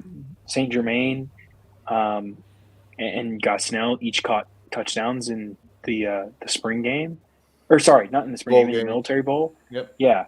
Like this is a tight end room that's showed out. I don't really have any questions about him, but it was really cool. Hairston, again, kind of a local guy, for him to catch a touchdown pass in the spring game. I thought that was a really, really cool moment. Mike? Yeah, the easy answer is Hairston played a lot of snaps, caught the touchdown pass, was effective when he was in. Obviously got the opportunity to play with the Virginia Tech's 2 starting tight ends, or like top 2 tight ends on the depth chart hurt. I feel good about tight end. I just know that Virginia Tech's going to have to use the depth. Like, neither one of the top 2 guys have stayed healthy really at any point in their career. So, the guys down the depth chart are going to need to contribute at some point this year. I just don't know when it's going to be. So it is encouraging to see Harrison step up, and I don't know how much Hairston in particular is going to play. He's probably like fifth on the depth chart at tight end. You probably play Wimbush before him because of the upside. You certainly play St. Germain before him with the experience and the upside as well. But yeah, I mean, all eyes are on Gallo and Gosnell and whether or not they can stay on the field. Brian, who's yours? I think Brian's going to have a different answer because Brian looked a lot more tape. You know, I mean, I really liked what Harrison brought to the table, honestly. He showed that he could be a guy that can be relied on to block. I think that's the important thing. Like, we know what we have with Gallo. We know what we have with Gosnell.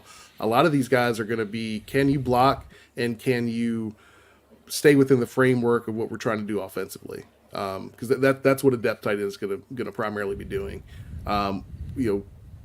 When I look at that, I feel like Harrison is the guy that can do both of those things pretty well. And he's the guy that probably isn't going to see a ton of time, but he's probably going to be fourth or fifth on the depth chart there, just because of what Wimbush brings to the table from a route running perspective, pass catching perspective. But it's nice to have a reliable guy that deep on your depth chart that can block well and still do things within the framework of the offense consistently for you. How about you, Tally? Yeah, kind of the same, man. I mean, you're going to go with what everybody's talking about here at Harrison. It's like when you look at the tight end, I think I don't know all the specifics, but probably one of the reasons why Daquan Wright left is because you got so many mouths to feed on the offense. You got a game-breaking running back. You got a game-breaking quarterback that's running the balls. You got all of these wide receivers that have to get touches because they're going to be getting open. You just can't cover everybody. You need a tight end to be Nick Gallo this year. You know what I'm saying? You need a tight end to go in and do his job and not expect a lot of praise. No disrespect to Wright because I love what Wright brought to the offense, but your tight end is just going to have to take the layups like Harrison did. 2-yard touchdown, just get open, sit down, and take it. You may not get a lot of targets because of all of the other things that we got on offense, and you just got to be in there to help block. You got to be in there to run somebody off so Jay Lane can come across the middle and catch that slant. So I think all of those guys in the tight end room just got to work to be strong, to get stronger this summer, to get healthy this summer. Because, I mean, they're going to be a big part of the offense, even if you don't see their name in the stat book. Yep. It's tough to not shy away from the Harrison, but Zeke Wimbush did catch 4 passes, which is big. He shot 4 passes for 23 yards. And then me and Brian were talking a little earlier today, and he said he was impressed with what St. Germain did blocking-wise. Mm-hmm. So I think after those first 2, you could say they all had MVPs because – each are improving certain aspects of their game. Each are going to be important come the season, especially to y'all's point. Gallo and Benji do not have the best injury history at all. These aren't clean guys. They are good players when on the field. They need to stay on the field. Now, you tell me they stay on the field, I'm very happy with 3 through 5 because they all bring some element to the table. All right, we've got a couple more rooms to hit. Yeah, we're going long. By the way, we're going long because I did not expect us to spend 40 minutes on basketball, but obviously there was a lot of emotion from this from this room about that. All right, Mike McDaniel. Facial Tuden cleared number 1 running back. I think he ran the ball 3 times and maybe played 8 snaps total Saturday. But give me your depth chart. Give me 2 through 5 after Tuden because obviously there were some points to be raised after what we saw Saturday. I really liked what I saw out of PJ Prelo, but I'm going to be honest, he's a walk-on running back. We've seen a million walk-on running backs at Virginia Tech. We're really excited when they get in the game in the 4th quarter. We're like, man, why doesn't he play more? And then you figure out they can't pass block or, maybe they don't look quite as fast and athletic when, they're playing against the other team's ones. We're talking about guys who haven't been able to stay on the field. If Malachi Thomas is healthy, I think he is the number 2 to Bashal Tuden. But I did like what I saw out of Jeremiah Coney. Coaching staffs really raved about him a lot. And I think Coney is going to be a contributor. Now, is he going to necessarily be the contributor in 2024 that I think he could be a year from now? Probably not. But I do think he has a chance to push for snaps with Malachi Thomas, especially if Malachi's banged up. I think if Tootin's healthy and Thomas is healthy, they're the clear 1-2.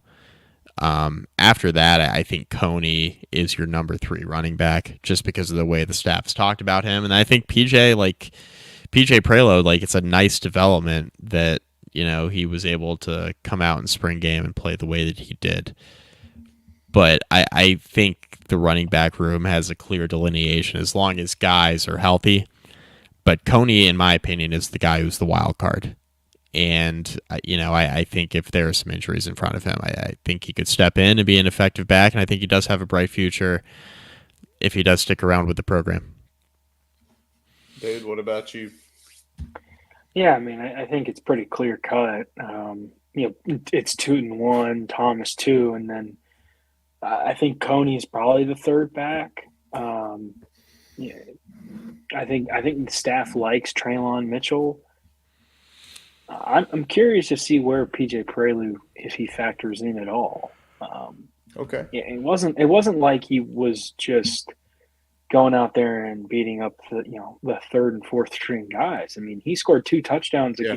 Like taking handoffs from Kyron Drones. I'm interested to see if the Hokies can find maybe a niche role for him. I don't know if you need him returning kicks. Obviously, Bashal Tootin has shown he's able to take stuff to the house and, catching punts and stuff. Jalen Lane, Tucker Holloway is still injured come the fall. Depending on his status, Jalen Lane will probably be the guy there, and he's proven. But is there some kind of niche role you can carve out for Prelude? I'm not really sure.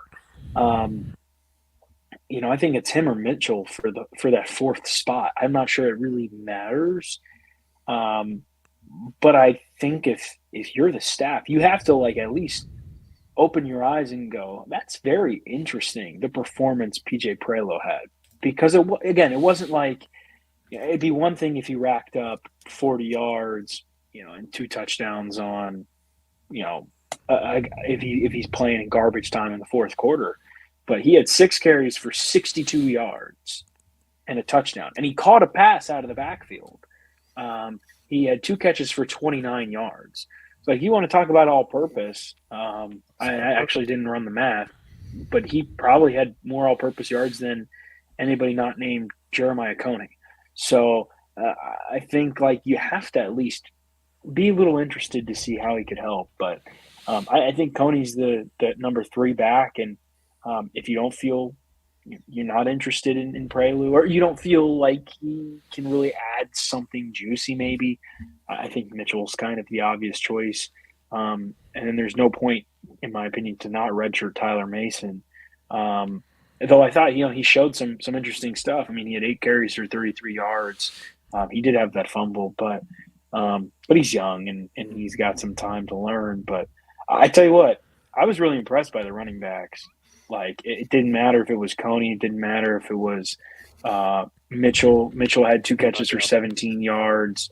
Coney had 1 catch. I'm looking at my stats right now. Mason had 1 catch. Prelude had 2. Virginia Tech, I think you'll see it a lot with Tootin and Thomas this year, is Tech using them more out of the backfield. Yeah. Especially now that Kyron Drones is in his second year and I think has a better feel for it. And I think that can be an X factor. You guys talked about it. Bashal Tootin's a game breaker. And if the Hokies can get the ball in his hands out of the backfield, I think you're golden. And here's the thing. The only reason it would matter if who we're talking about behind Bashal Tootin is if something unfortunate was to happen to him where he was going to miss some time due to injury. Because if he's good, he's not coming off the field. That's how important he is. I'm going to make this point, and I think we can all agree to this.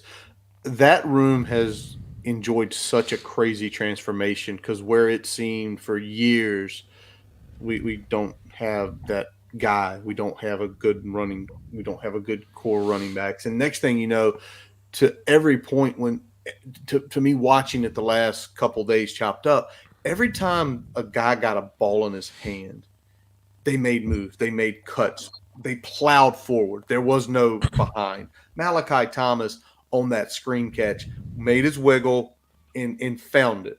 Shout out to the Moore brothers and Montavious Cunningham getting absurdly upfield on that too, which that always makes Brian happy when he sees screenplays like that. I love it. But it's what you just said. That room looks good. Like you see, if the development of Mitchell and Mason in a couple years, just like it's going to become that 2000s where it seemed like, well, who's Tech's new 1,000-yard running back? Like for every year from basically pretty much 95 up to 2011. Like every year was a 1,000-yard rusher. Every year a new 1,000-yard rusher. Brian, I'll let you tap it off. I don't know if Tally's going to be back in time, but what's yours look like? Yeah, I was just impressed with Coney. Coney's my 3. I mean, I feel like there's potential for Coney even to press for some of Malachi's carries just because he's a little more change of pace, a little more do a lot of different things than I think Malachi can. So I think, he has the potential to push there. A little shiftier, a little better with the cuts. I think that Malachi is good running north-south. I don't know how much he brings us dynamically in those other areas that we don't get from Coney. So that's going to be something interesting for me to watch there is Malachi going to, lose some of those carries to Jeremiah Coney. I'm also looking at Traylon Mitchell. I thought he had a really good spring game. I hadn't heard a ton about him before that, but like seeing what he was doing out there, and obviously PJ, kind of lit it up a little bit there. So it's going to be interesting to see where he mixes in with that group. But I feel pretty good about the depth overall, and that's even when still thinking that the staff may even be looking at adding one more running back to this group, either in this transfer portal cycle or the next one. So it's going to be interesting to see what that room looks like this year and then going into 25 as well. Tally, which behind Basal Tuden, what's your depth chart for running?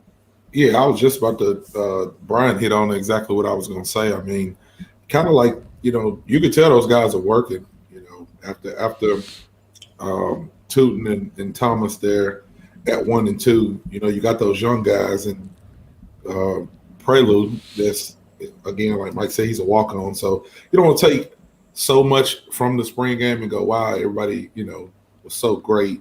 But you can tell that they're working. You can tell that, Brooks is in there doing his thing. But I don't think that they feel super comfortable with a number 2. Like, I think that they're still looking for somebody like Ramon Brown that can come in that's not going to have a drop-off if Tootin gets gassed and, runs a 100-yard kickoff and needs to sit out a couple of series. You know what I'm saying? Like, Malachi has that. He's been hurt in the past. He has that on him already. So, I mean, I feel like everything after one's kind of up for grabs. I mean, I like what I see from a lot of those guys, but you do need somebody. You need a every down back. Prelude can't be an every down back. A couple of other guys in there can't be an every down back. You need an every down back, kind of like Tootin is, to mimic after him, because that's what the offense is going to be. Looking like it's going to need from here going forward. So I'm more worried about like the 2 spot more than I am the 3 through 5, because I don't think that Thomas like has that on lock. That's just me. I hear you. As far as it goes with PJ Prelude, it was unbelievable. Him and basically looking at the stat sheet here, him and Coney basically had the exact same number of total yards. But I think what you can look at that, and we saw Kevin Concepcion last year just rip us apart in the NC State game. Similar build, not the biggest body guys, but something that caught my ear from Brent Pry, and David, you were there. Yeah, PJ's been working at running back and in the slot. It's going to be him and XTB are going to be gadget guys. When they get on the field, there's going to be bunny ears going up on that defense. Where are those guys at? Where are those guys at? Oh, bring the safety down to the box. Whether they actually run the play to them or it's just we're going to get you out of your comfort zone and you're going to open something else up for one of our big playmakers. That's what I can see him doing. All right, one last room, 2 hours in, wide receiver room. And Mike, it's going to come to you to close us down on this because we got a little curveballs question for you. Who impressed you the most that did not play significant snaps in 2023? Does Aiden Green count as significant snaps? It was significant snaps for a freshman. I mean, he played more than he had to. I really like Aiden Green. I liked what he showed in the spring game. I think he's a smooth route runner. I think he's really going to play a lot this year. Virginia Tech's in this interesting spot where we know who the top 3 receivers are, right? It's pretty set in stone. Yeah. But we also thought that going into the year last year, right? Like on paper, we thought it was going to be Felton and Lane and Jennings. And Jennings got hurt in the opener. And then it was just like, all right, that's why Aiden Green played a lot. It is. Aiden Green could be the 4th receiver, guys. Okay. He could be the 4th receiver. And yeah, this is a room that has a ton of depth and a ton of young guys that, you know, haven't played a lot, that are really coming along behind the veterans. And I think if you're looking at any room going into the 2025 season where you're like, all right, we got the makings of a good offense, it's a receiver room because there's so many really good young players that are backing up the proven commodities that Virginia Tech has. I think Aiden Green has a chance later on in his career to be a number 1 wide receiver in an offense. All right. He's a stud. So Aiden Green's my pick. Think he's real smooth, great route runner, extremely fast. He's got like a little veteran moxie to him. Like you saw that kind of last year as the year went on, just kind of how he handled himself in big time situations. Down the stretch of the season where he had to play a lot of meaningful snaps.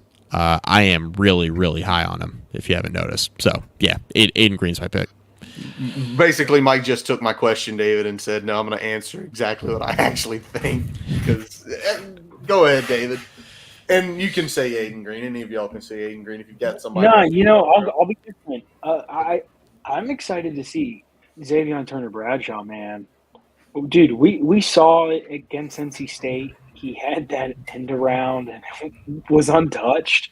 Yep. He has wicked speed. And if Virginia Tech can get him involved consistently, Yeah. kind of be that maybe Kevin Concepcion, like you mentioned, Curtis, I am so interested to see how that potentially changes this offense. Because we know the receivers that are going to be out there consistently, we know who they're going to be. And Fontel Mines has shown he's not afraid to rotate other receivers in. Every time Xavier Turner Bradshaw steps on the field, he has the opportunity to make something crazy happen. And I think Aiden Green's a sure, you know, he's got really sure hands. It feels like he kind of like seems like he catches everything. We know about the 3 veterans, obviously. And that's not counting Stephen Gosnell, who missed the spring due to injury. But I'm very, very interested to watch Turner Bradshaw. I think he's got a lot of potential. I don't think anybody really has speed kind of like him. If he gets in an open field, he is super, super dangerous. Can Tyler Bowen get him consistent? Maybe consistent is a strong word. Can Tyler Bowen get him some touches, like 1 to 2 touches a game? Throw him a screen pass, throw him a pass across the middle, and get him in space. Because if you do, it's kind of like you know, I don't know if video game is the right word to describe it, but it's kind of like you get him in space and anything can happen. He's just kind of that unique dynamic. I think what you said is the key there, David. It's getting, not necessarily, I don't even think touches, getting him on the field consistently, finding spaces to get him on the field. Because again, you know, Brian, you've coached before, Tally, having your son play and y'all both playing. There are certain times when certain guys gets on the field, those coordinators and those players, it's immediate like, wait a second, this is different. we have to do things different. And then as soon as you take those defense out of their comfort level, that's when you pop them. Tally, anybody you got on your mind in the wide receiver room? Oh, you on mute. You on mute like I am a lot of Zoom calls at work. People tell Thank me. you. Sorry Yes, about sir. that. No But problem. yeah, I was excited to see Chance Fitzgerald actually make a couple of plays. I mean, in the long-term scheme of things, like Mike said, Aiden Green is the guy you got to take a look at because, I don't know what Stephen Gosnell is going to be able to give us because I don't know what the extent of his injury is and when he'll come back and how he comes back off that injury. So potentially you're looking for a fourth receiver. And I mean, seeing a picture of Aiden Green, I thought he was some skinny kid, man, and he's jacked. You know what I'm saying? Like, he's put the work in, and, even last year, just him getting a lot of reps, being at that Purdue game, seeing him run routes, he's very smooth. He was one-on-one a lot of times, but, when you're the new guy, sometimes the quarterback doesn't look your way. The only thing that he could have done that would have, definitely, like, wowed everybody was come down with that catch where Kyron just kind of threw it up, and he mistimed his jump. But Aiden Green's definitely who you really want to look at. But I was excited to see Chance Fitzgerald make some plays just because last year with him coming in, when everybody looked at his body size, you thought, like, this kid's ready to play. Between him and Aiden Green coming in, most people thought Fitzgerald would be the one that would get the significant snaps. And Aiden Green just, he had a little bit more mature mindset, and he went and did what he was supposed to do to get on the field. So interesting to see, man, because, you got a lot of people leaving after this year. So you want to see what receivers are going to, stick it out, number one, but also which ones are going to step up. Because next year, I mean, you're going to get real young real quick, and you're going to need a little bit of veteran leadership in that room. Brian, real quick before you jump on your buddy you talked to all weekend. There he is. One other thing Brian has not told everybody, but it's cool to get your picture with Kyron Drones, but Brian got his picture taken by Kyron Drones this weekend. Him and Kevin. Love that shot of y'all, man. There he is. Brian, let's go real quick. Let's finish it up. Wide receiver room, who's your – I had my eyes on the young guys. So I was looking out there to see what Chance Wiggins was doing, what Brody Adams was doing. Okay. And I liked what I saw. The moment didn't seem too big for him. And both of them showed different types of skill sets. We saw Brody, still a route technician. He runs routes so well. And we saw him get open a few times. I think, when we look at the stat sheet, not a lot shows up on the stat sheet for those two guys. But watching the game and then going back and watching the tape later, like, you can see that they're ready. They may not be ready to play a significant role this year, but they're ready to go against, the ones and the twos on this defense. They're ready to make those type of plays in limited minutes and limited snaps in a game in 2024. I don't necessarily know if we'll see them, play more than 4 games, whether they redshirt or not. But I think seeing that makes you feel good long term. To kind of, to Tally's point, you see Aiden stepping up. You want to see maybe a Chance Fitzgerald kind of be a 2 or a 3 in there. I think we're seeing those two young guys already show that potential pretty early on. All right. So there it is with that. And just real quick from each of y'all, and this is Mike and David, because, we're going to be talking about this stuff throughout the offseason. This offense ranked around, I think, 58 last year, which was, oh my God, from 123 to 58 was an ungodly jump for one season by anybody's standards. I don't care who you are. But how much improvement do y'all feel like you have to see to get, like you said it earlier, a ceiling of 10 wins? How much? How big of a step? I mean, to be honest with you, like, I think we saw, like, the jump that you just mentioned from whatever it was in 22, not Bad. good. terrible.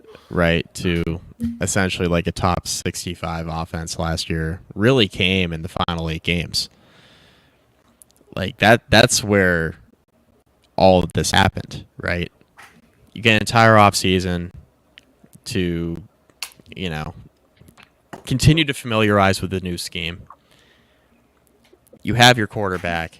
You have Allie Jennings back. Entire receiving room. The running back depth.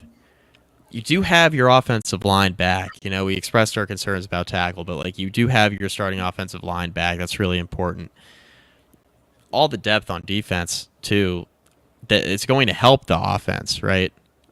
Take that step forward. The offense just needs to continue to do what they did the second half of last year, and they need to take another incremental step forward. Whether that's like a small step or a leap, you know, we'll see. Right? A lot of guys going to improve and a lot of returning starters, and, you know, they got valuable experience.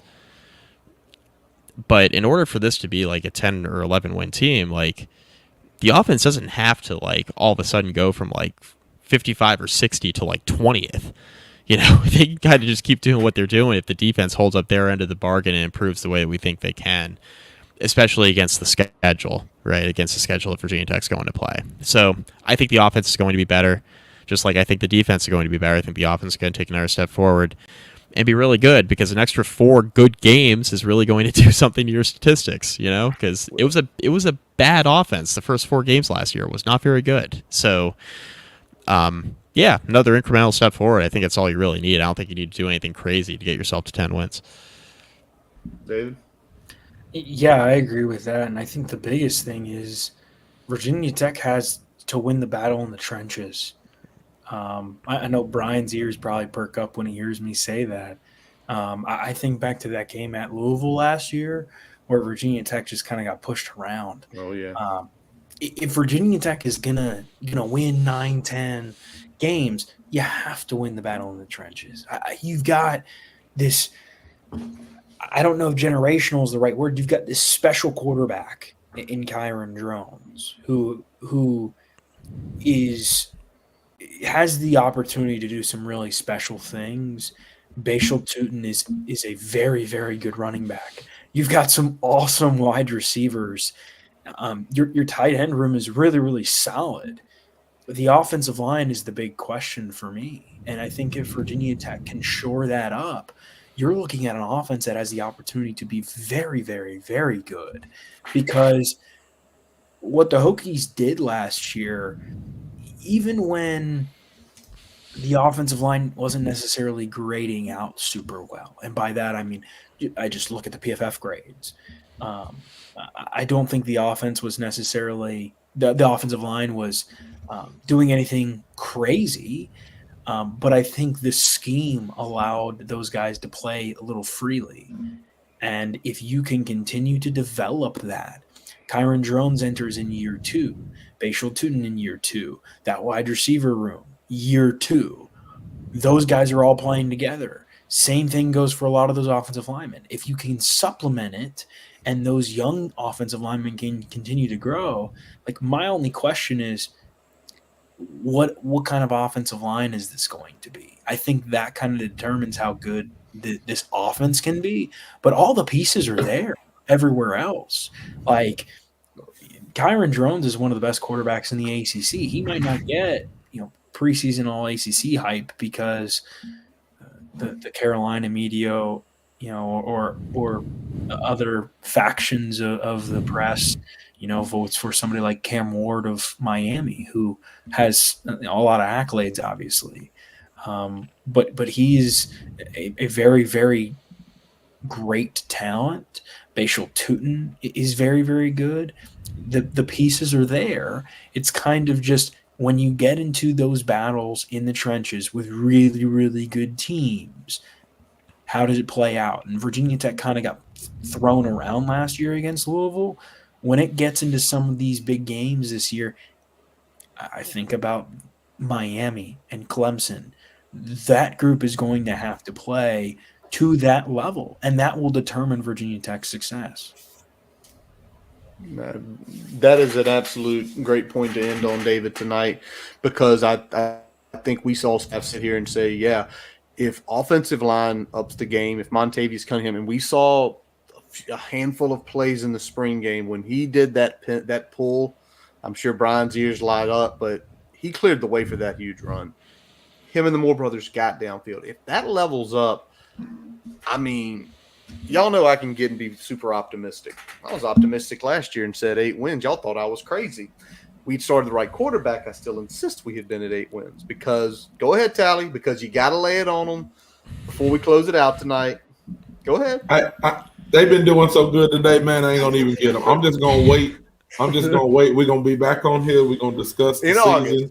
We're going to be back on here in August. We're going to discuss the season, and I'm going to be interested to see what everybody has to say about this year. Win-loss total. So I ain't going to even give it to my guys because they've been doing good tonight. I will not say. I promise you, unless there's some unforeseen development, I can tell you when we get together in August. I think I speak for David as well here. I don't think we'll be saying 5 and 7.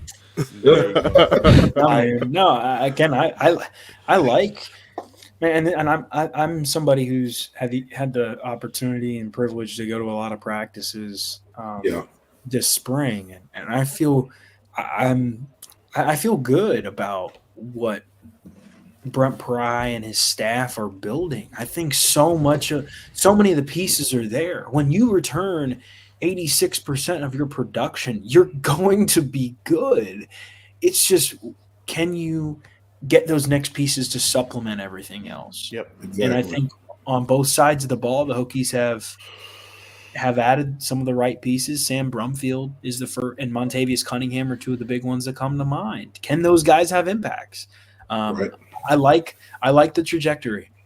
There is a good trajectory. I'm going to bring one real quick thing before we wrap it up. I'm sure y'all seen this. I'm sure y'all saw it on Twitter. MJ Collins is to Vandy along with Tyler Nickel. I am sure David and Mike may have things on their Twitter feeds at some point tomorrow. I saw a tweet from a Vanderbilt fan that I've already bookmarked that said we're coming after all the Hokies basketball players and we're going to beat them all right in the fall as well. So go ahead and bookmark that tweet so we can talk a whole lot of shit come August 31st. Yeah, send it to me because I got to start finding some. I don't even think it's Vanderbilt football fans. I don't think there is Vanderbilt football fans. If you got a couple of them, send them to me so I can fuck with them. They're bots. They're bots. Just a bot. Right. Dave and Mike, appreciate you guys jumping on with us tonight. It's been an awesome 2.5 hours plus. That's going to wrap up this episode of the Boundary Corner Podcast, brought to you by Main Street Pharmacy in Blacksburg, with our guest David Cunningham from Sideline, Mike McDaniel from Everything Hokie Under the Sun. If you don't know, I'm Curtis Wilson. Jonathan Taylor. Brian Siegler. Check out BoundaryCornerTV.com to listen to all of our episodes. Check the merchandise shop. Follow us Twitter, Facebook, Instagram. Subscribe to YouTube Podcasts is on all of your favorite sources. Check our buddy Jason Long website, jasonlongmusic.com. It'll check where he's playing his live events, likely around the NRV this spring. Also links you to all his music on all available sources. Well, we thank you guys for watching and listening, all 648 of you tonight. And as always, let's go. Hokie. Okay.